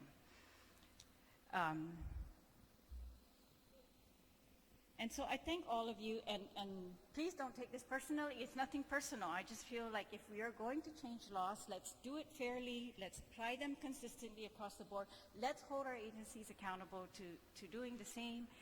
And if they have problems because our technology, our laws don't meet technology, then please, let's just take care of that. But some of this has nothing to do with technology. I mean, some of this just has to do with policies that were put in there for other reasons. We wanted to limit the signs in Tumon. That is obvious from the law, and we need to re-examine that if that's one of the issues. So I thank you all, and I would ask that, we all look for, if there's another bill coming down the works, we look to that, but we have to address those underlying policies. They're not bad just because they're old. They're, I think, still legitimate, and we have to address them straight on. So thank you all. Thank you, Vice Speaker. Senator Morrison? Thank you, Mr. Chair, and I thank the panel for the presentation. I just want to build upon or along the lines with the Vice Speaker. I know, Director, you have legal counsel, and I just wanted to know, she brought up the vetting process, and maybe you could share maybe a little bit through this whole process, with regards to legal counsel. I'm sure you deal with your counsel in many respects with applications coming through. With this issue before us, what was presented by legal counsel? Nothing. We have a problem with the solicitation division of the Attorney General's office, which provides the legal counsel to assistant attorney generals to the various departments and agencies. I pay their salary for that attorney, yet when our request is submitted, it is vetted through the Attorney General's offices directly before it even comes back to us. This was an opinion that wasn't discussed with the client, that asked for the information so that we could act on it. Instead, it was presented to us as if it was a court decision that was rendered upon the department. So when the client asks for an opinion or advice, we don't get anything direct, and we don't get it immediately. It is a long process for them, and then when it comes without consultation prior to it being distributed. Now, I'm not intending to make these comments to be critical of the process as it is today at any specific individuals, but there is a problem there. I pay for legal counsel to provide advice to the department and all the commissions within that department, and yet the actions that we get are usually quite slow.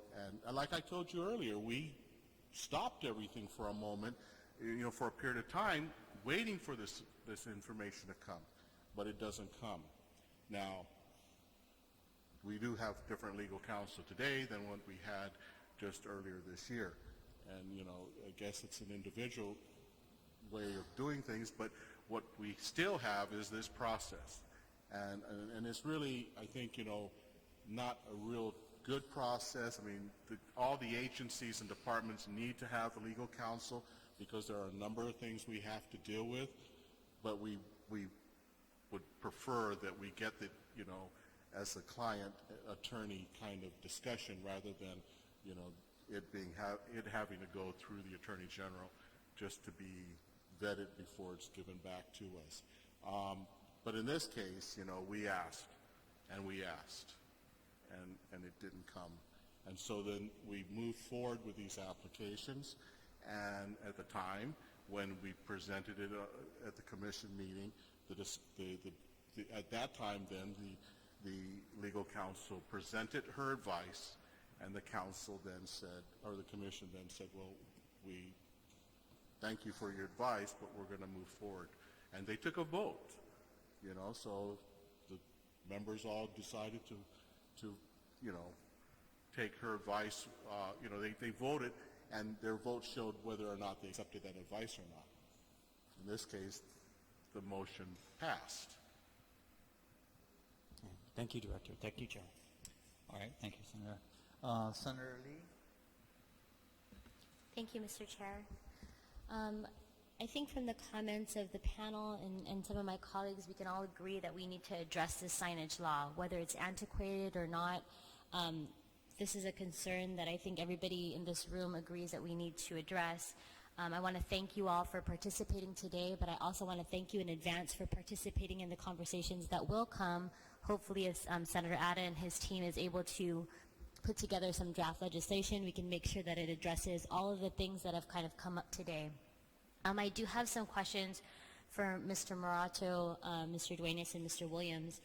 Mr. Morato, you mentioned variances that were approved by the Guam Land Use Commission. Can you list those for me? You said 2002 and then again in 2013 or 2017?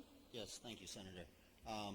Our first variance was approved and recorded in April 2nd of 2004. Okay. Yeah, April 2nd of 2004. And our second variance was approved and recorded on March 3rd, 2017. Okay. And at either of these instances, was there any public testimony in opposition during the public hearing preceding before the variance was granted? Yes, there was. There was, I believe, one gentleman that was in opposition of it, but we did answer his questions in regards to the safety and things like that. And was this at the 2004, for the 2004 variance, or the 17? So for the 2004 variance, we had no opposition from the public. For the 2017 variance, we had one individual, and the rest were in support of it. And I think you might have mentioned this in your testimony, but have there been any incidences or automobile accidents or crashes relating to electronic signage distractions in that area that you're aware of? None that I am aware of. We, as a matter of fact, we actually consulted with Department of Public Works to try to get traffic accident reports as part of our GLUC variance application, but they were not clear. As a matter of fact, they were the research that they had done extended the whole Marine Drive, so it wasn't very detailed. I see. You mentioned also emergency alerts and the Amber Alerts. Can you tell me a little bit more about how you work together with these agencies to get the word out? And Sure. So with the Guam Police Department and Guam Crime Stoppers, we have they have our contact information just like they have the contact information of other media outlets, as well as the Homeland Security. They have our contact information. So whenever any kind of alert comes out, they contact us right away. Now, with the Guam Crime Stoppers, because our media is very quick to respond to their request, they contact us personally and they send the information to us right away. We create the ad, and literally in 5 minutes we can get that Amber Alert out to the people that are driving on the road at that time. okay. Well, yeah, as the director said, there's a lot of time and money that you invest into your product, into bringing it to the market and kind of creating this new industry for Guam. So I want to thank you for that. And thank you for giving the public another opportunity to just be aware of the things that are going on our island. There's a lot of event information that's up there. I know that you listed off a long list of nonprofit organizations and government agencies that you support, so I want to thank you for that. Thank you very much. Mr. Duenas, you said you were in the pipeline, or have you already received a variance? No, we have not received a variance. We submitted our application to Department of Land Management in March of 2017. That's just one of the agencies that we need to jump through, one of the hoops that we need to jump through. There are many, as Director Borja had mentioned, and also as Mr. Morado has mentioned in the past applications. You not only have to go through land management, you also have to appear before the municipal council, get approvals of the mayors, Public Works, GPA, all of the other regulatory agencies who will vet the project and submit their analysis to the GLUC for their consideration. Understood. Okay, thank you. And Mr. Williams, have you received any variances approved by the Guam Land Use Commission? No, I have not. There was a electronic sign at the T intersection of T Galleria. Does that belong to your company? Yes, that's correct. And that did not require a variance? It did require a variance. That variance has since lapsed. Okay. That sign has been removed. But what date did you receive that variance? What year? Do you recall? I don't, because we purchased it from the initial party that actually received that variance. I see. Okay, thank you very much. And thank you, Mr. Chair. All right, thank you very much. Senator Torres? Mr. Speaker?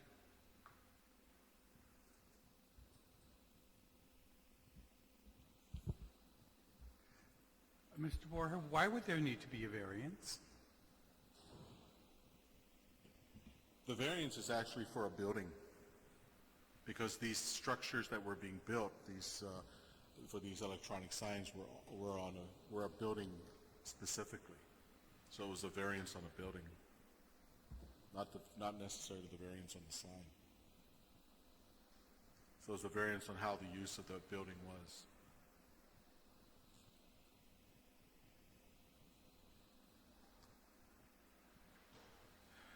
Because when I first came to the legislature in 2005,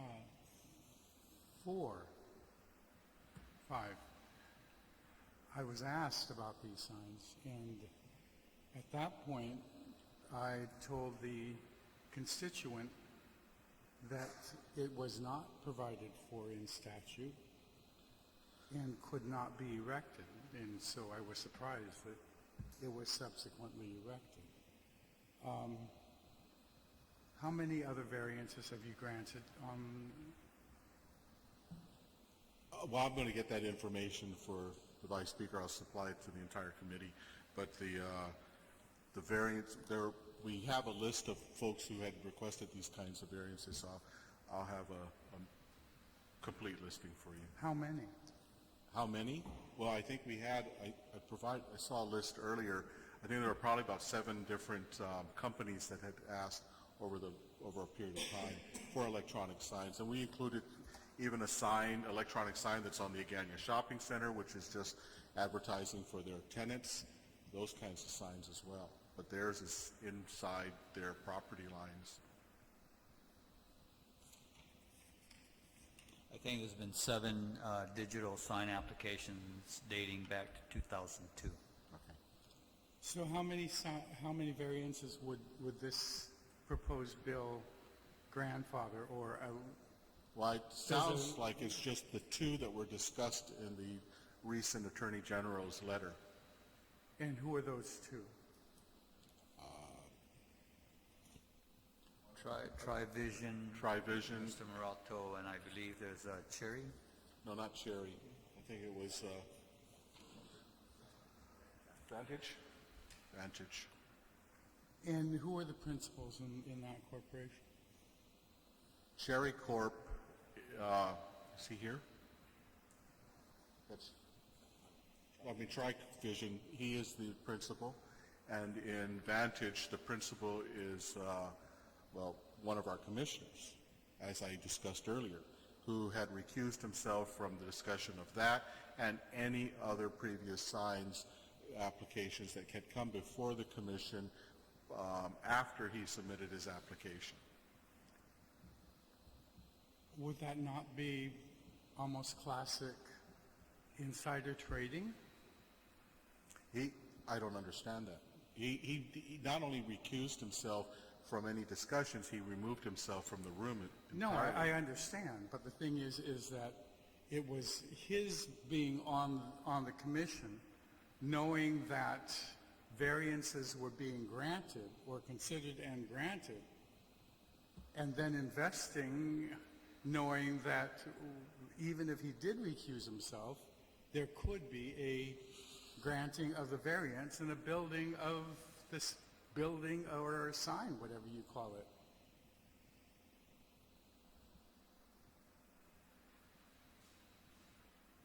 It's okay, I can invest in this because I know that my friends on the TOUC have been and will continue to grant variances. That's classic insider trading of knowing what the agency or the company can do and consequently taking advantage of it as a member. I have members who are in construction whose businesses sometimes ask for variances to something, and then they would recuse themselves as well. Which is the reason why I voted no on the everybody on that board except for the person that's now being on this one, because I didn't think that he had a conflict on being on the TLUC. And now I find out that I had voted yes on, and that the one person I voted yes on is now utilizing the knowledge that he has as a member of the TLUC to ask for variances for an investment that he's making. And I can't speak on his behalf, sir.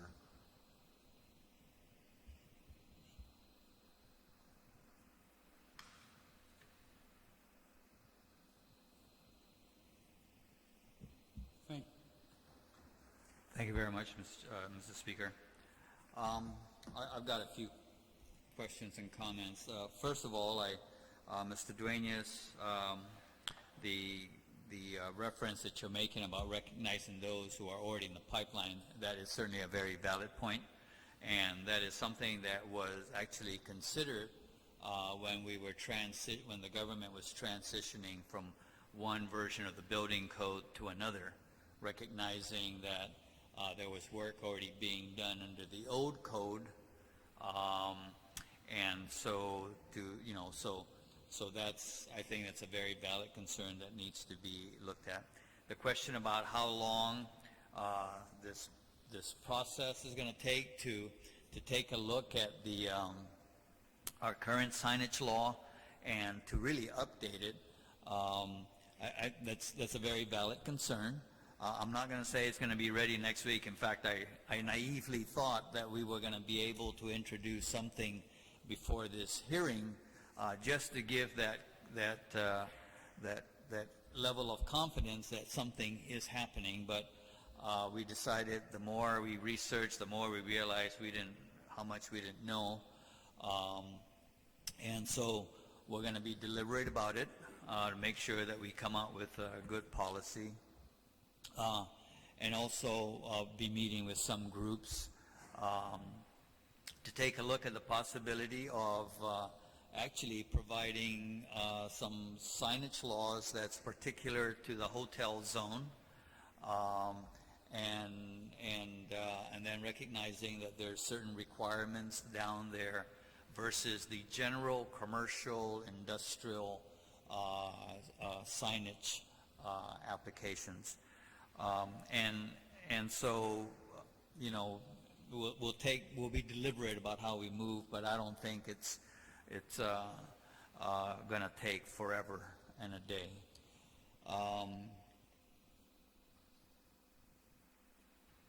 I think Mr. Morato, with respect to studies about signs, I know that I had asked what information you had, and you had provided actually a study that was done by the Federal Highway Administration, particular about because the signs are actually intended to attract in this case, the motorists who are on the road. And so the Federal Highway Administration study, which I believe was fairly recent, the findings was that the amount of distraction that was proposed by the signs was really not significant, nor were there any increases in the frequency of accidents. So the concern that the traffic signs poses a public safety issue to motorists, at least the federal highway studies suggested that that's not the case. And those were the only comments that I wanted to make. I think all the other questions that have been asked have been asked already, and I'm going to go ahead and ask the sponsor of the bill to go ahead and make close out on the hearing. Senator Nelson, did you have questions? Okay.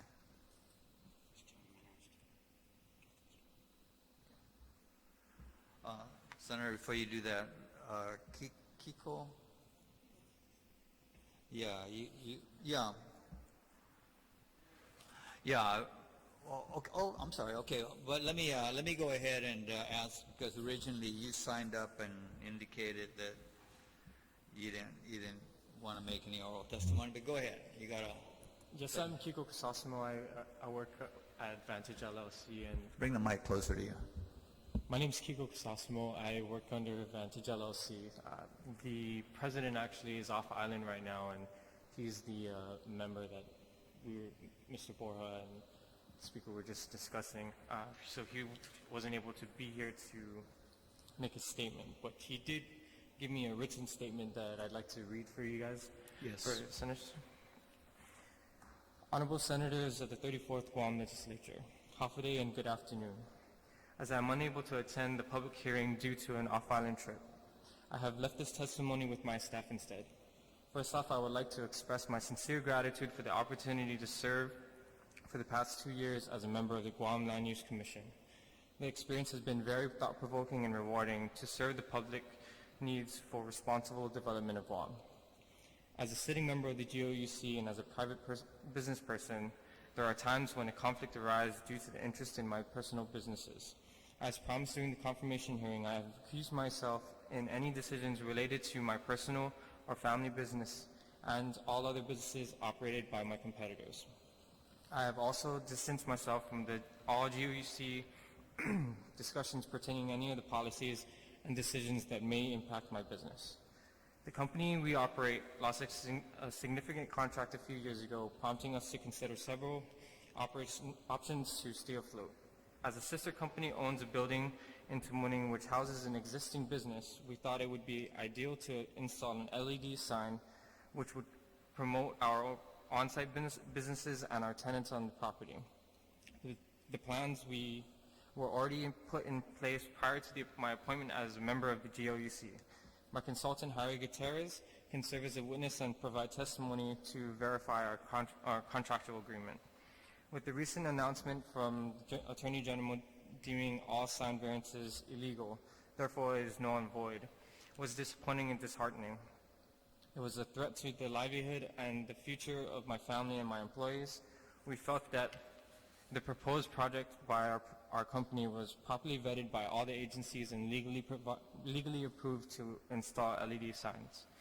It was especially threatening to our business because following approval of our signs in early February, we invested substantial amount of capital into the design and acquisition of the LED screens.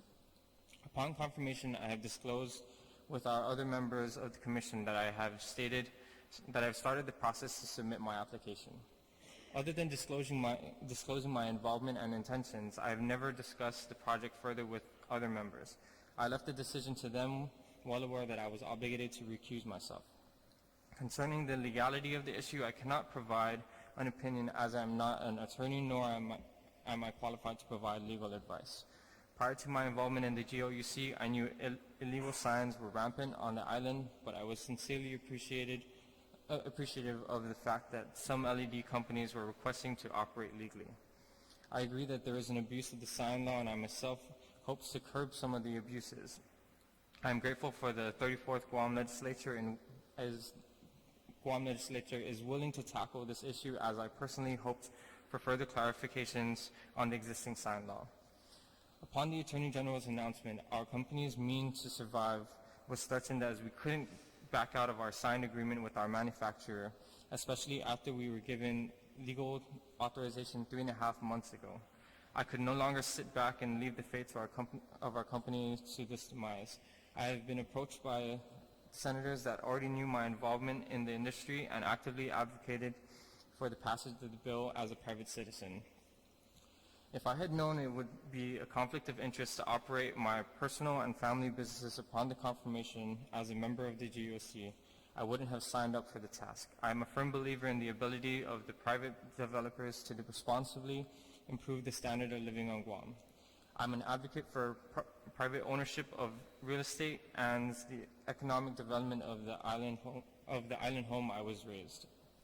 I was a private citizen and businessman for longer than I have been a member of the GOUC. I've disclosed the fact that my personal and family businesses have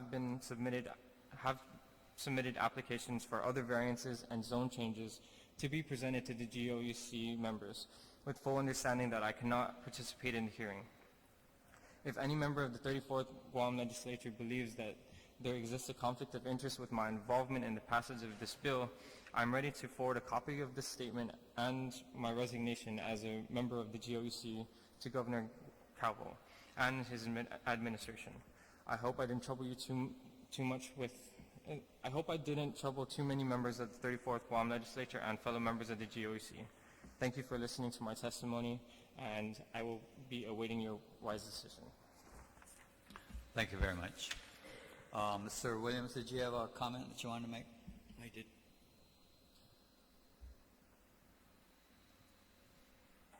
Sorry, I wrote them down on my phone.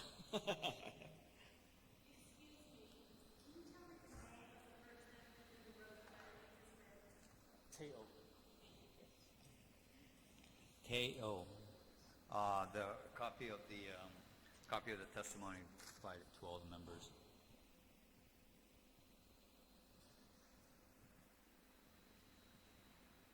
Am I set to proceed, Mr. Chairman? Yes, go ahead. Thank you. First, I'd like to say in summary that Vice Speaker Talai's comments were on point, and I agree with her that we all have to play by the same set of rules. That's what I was saying about playing on the same playing field.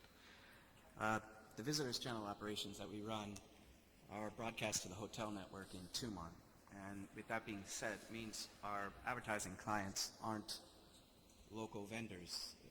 Particularly, let's say, for example, the Bank of Guam wouldn't be a client for this network.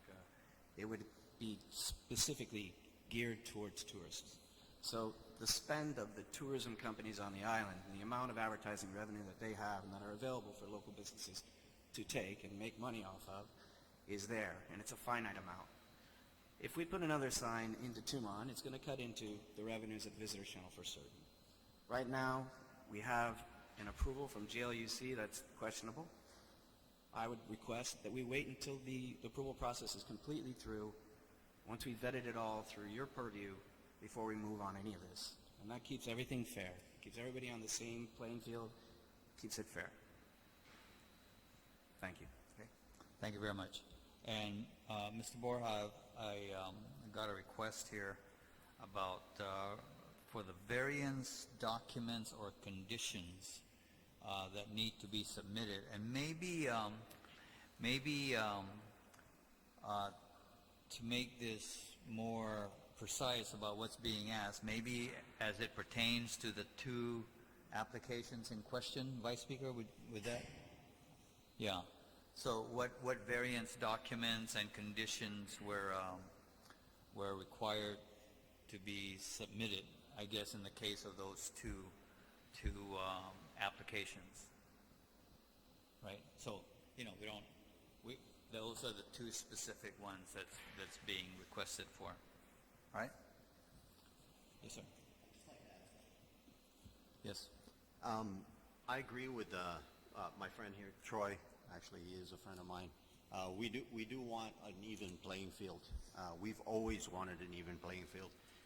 When we started this business a long, long time ago, we brought it to Guam, hoping that it would benefit the community. And we are a small business that understands that there's always going to be competition. But to our point, we've invested hundreds of thousands of dollars in our business already. We followed everything that the government asked us to do. We were approved by the government, and because of those approvals, we've spent a lot of money and time, including this variance that was issued to us this year. We've spent over $100,000. But not only that, we've signed contracts with banks.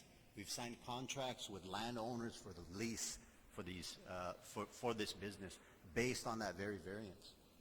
If that was taken away from us, that would be a huge detriment to our business. We would have to still pay those loans off. We would still have to pay those leases for up to 20 years. So I ask you senators that please pass this bill. It will make it a fair playing field. Because if you don't, that will adversely and unjustly punish us for doing what the government approved us to do. Thank you. All right, thank you very much. I'm going to go ahead and ask the sponsor to close. Thank you, Mr. Chairman. And thank you, Mr. Murata, for your statements. There are several things that I heard today that just need to be reiterated and some that need to be clarified. The first is that with respect to the GLUC member who was recusing himself, he put in his application before he even got appointed. Could you turn on the microphone, please? Correct. And we actually sought for our Mr. Harry Gutierrez. We had spoken with him long before Mr. O was approached to be a GOC member. We had signed a contract with him. We had already paid out our deposits to him to go ahead and push through with this LED billboard prior to Mr. O being... Thank you, Mr. Krasasman. The reason I wanted to bring it up is because I wanted to be clear there is no improprieties going on here. There is no member trying to create an opportunity that he's trying to take advantage of. This is something that was initiated obviously prior to him even being appointed. And then the statements that this bill is trying to make legal something found as illegal, or trying to allow for an exception, or trying to condone or allow something that we shouldn't be allowing, I need to remind that the Attorney General did issue an opinion on this measure in 1978. There was a pre-existing opinion prior to May of 2017. And I'll read it again into the record, this pre-existing opinion that says, the first question is whether the Territorial Planning Commission has the authority to grant variances from the sign restrictions established by the legislature. We conclude that the Territorial Planning Commission has such authority. That was an Attorney General opinion in 1978. And the only time that opinion was countered was in May of 2017. Now, throughout that process, since 1978, the Land Use Commission, with this Attorney General opinion saying you do have that authority, created a process. And that process required applications, going through the necessary approvals, and that process was followed in 2004 by Mr. Murata, and it was the same process that both he and the owner of Vantage had to go through for this variance that was authorized in February. So an Attorney General said you could do it. In so doing it, you established a process. That process was followed in 2004, and it was the same process that was followed all the way up until February of 2017. In May, ex post facto, after the fact of both this AG opinion and that process being followed, then the Attorney General issued an opinion stating that in contravention to what was originally stated, the Commission does not have the authority to grant a variance based on a policy disagreement with the legislature. Okay, we respect that. This Attorney General opinion should stand as of the date that it was issued formally in writing and transmitted to the Land Use Commission. Prior to this official opinion, the previous opinion of the prior Attorney General should also stand and be respected. The process that was established by this government that was followed once in 2004 and again in February of 2017 should be respected. The liabilities that are going to be created by us not respecting that is going to be a liability that isn't going to be borne by any member of this body, but by the taxpayers of this territory if there is any kind of legal action to which we're not going to be able to successfully complete. And even if that were the case, The tragedy of having our government say yes to something in 1978, create a process by which law-abiding businesses followed based on what the government established, what the Attorney General at the time said was okay, and now for you to be told you're illegal. I want to apologize to you, at least on my behalf and my capacity, because that's a very strong thing to say to somebody who was doing everything that his government said you should do. The whole point of introducing this legislation is not to make something legal that was found illegal. It's to make sure that we're not creating harm by trying to apply something after the fact. The Attorney General in 1978 said the Land Use Commission can do this. The Land Use Commission created a process to do this. That process has been the same process that everybody has been following.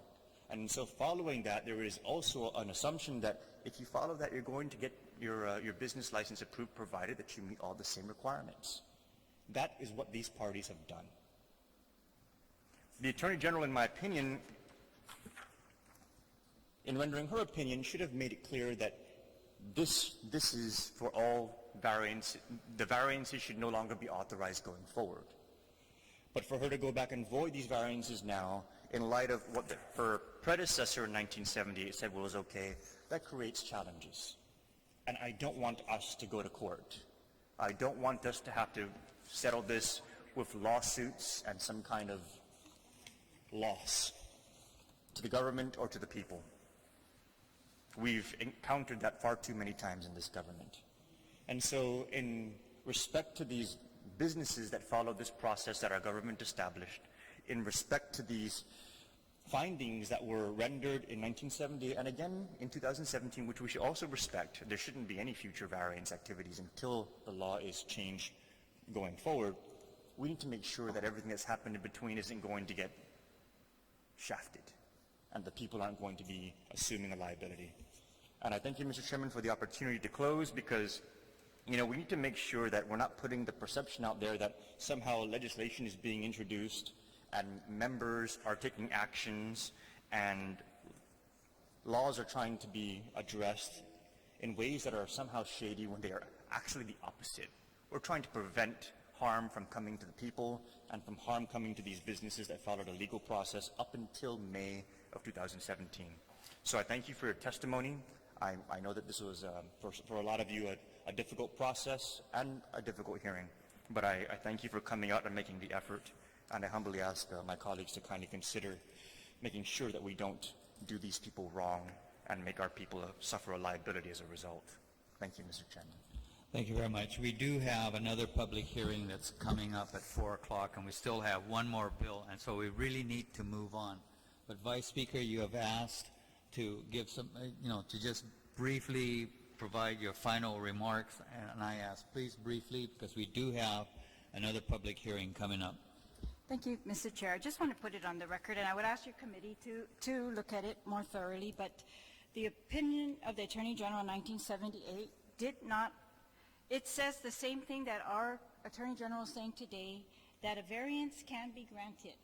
But both of them say it is under very, very strict conditions, and this one in 1978 says it, based on the very strict requirements, there are very few circumstances, if any, where a variance from sign restrictions could be legally granted by the TPC. And then it goes on to talk in this opinion about how to enforce an illegally granted variance or take down a sign that was erroneously allowed.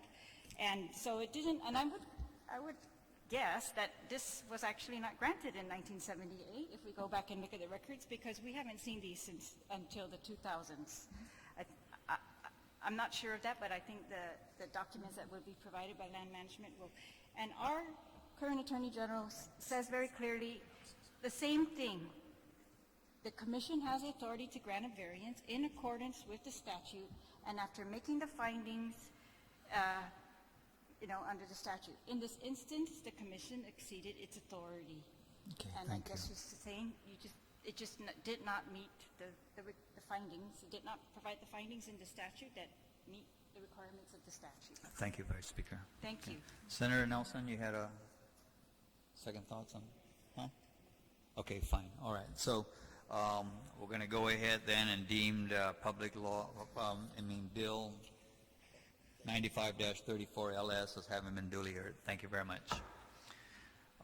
We'll go ahead and move into the next final bill here, Bill number 100-34 COR, introduced by myself. It's an act to amend Section 2107 of Chapter 2 relative to providing exemptions from the requirements for appraisals.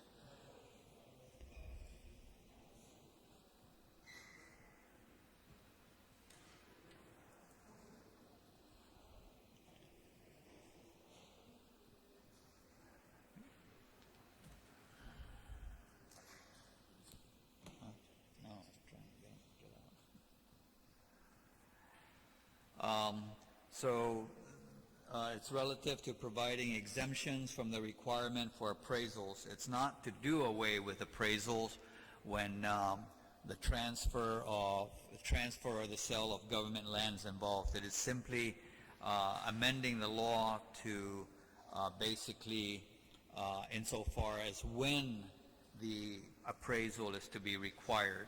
Is it before? Currently, it's before the legislature acts on that particular transaction, and the bill seeks to make that be a requirement after the legislature has acted on the bill to authorize such a transfer or sale. So we have signing up to provide testimony is Mr. Mike Borja. Please go ahead and provide your testimony. Again, thank you, Senators. On Bill 100-34, this one intends to, again, as you explained, to place exemptions from the requirement for appraisals of government lands for sale, leasing, transfer, and such. But the Department of Land Management does support the two appraisal policy requirement for the determination of the fair market value of government land and to obtain these appraisals after the enactment of the bill.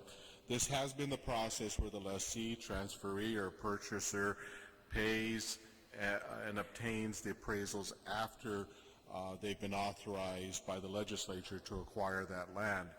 To require appraisers to require the appraisals to be conducted as a condition of the passage of a bill is requiring a commitment of funds without any guarantee that the lease, transfer, or purchase will be authorized. And if not authorized, any ability to be compensated for that expense is not available. The Department of Land Management has conducted a number of land exchanges, sales, leases of government land, and in each case the appraisals have been conducted after the enactment of the bill.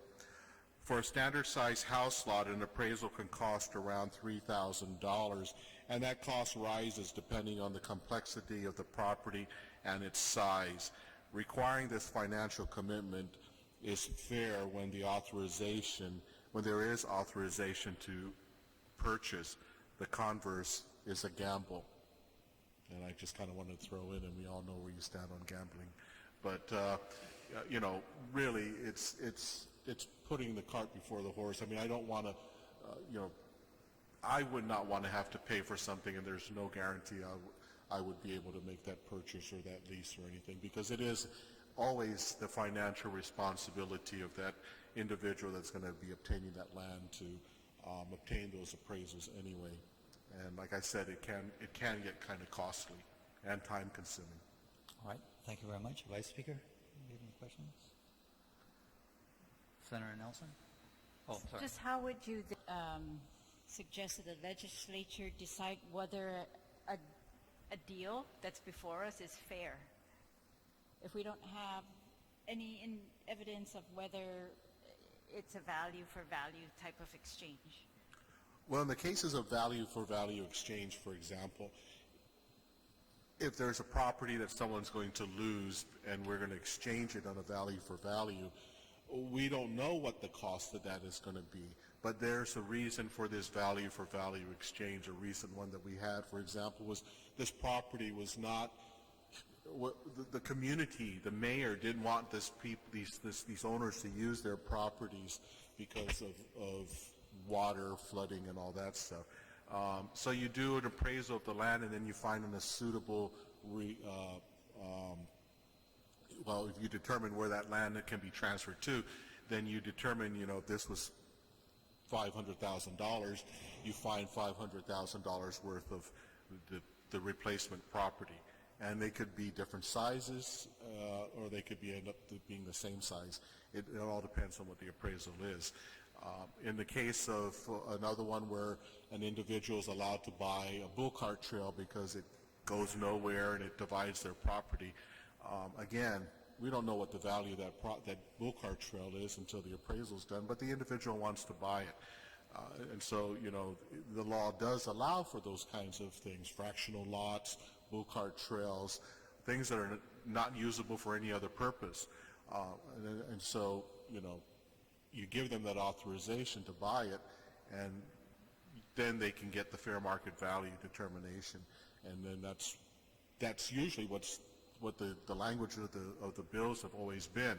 That will then become the indicator of the purchase price of what the land's going to be. Just recently, the Guam Waterworks Authority was allowed to purchase Ancestral Lands Commission lands. We don't know what the price of it was. We still don't know what the price of it is because the appraisals have yet to be done. But the authorization for them to purchase it was there. It had specific guidelines to it and said what zoning it had to be appraised at. And so the appraisals will be done accordingly, and then they will sit down and agree upon what the fair market value is, and then move on, and that becomes the purchase price. If they feel that that's not a good deal for them, or they cannot afford it, or whatever reason, you know, it's up to them to then say we don't want it now. But they've paid for the appraisals because they knew they would be able to get it if they paid it. Okay, Senator? Just so I can understand this clearly, I understand that GWA was this an outright purchase for the ancestral land, or was it a lease? No, it was a purchase. And so you're saying that the appraisal has not yet been done, but the ancestral lands is focused on ensuring that there's some kind of reciprocity given for those that had their lands taken by the military. So these people are still waiting for an appraisal to get done and for money to be given to them. Is that correct? So, Senator, would the law authorize the Ancestral Lands Commission to sell property to the Guam Waterworks?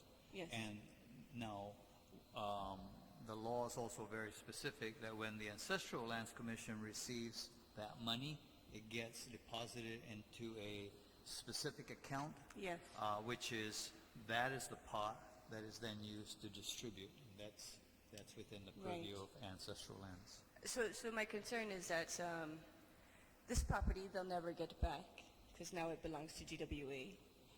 The appraisal that has been done the appraisal has not been done. These people still don't have their land, and now this bill. Are you saying that you're in favor of it? Okay, this land we're talking about with the Guam Waterworks Authority is Crown lands. It didn't belong to anyone. There are no ancestral owners designated for this parcel of property.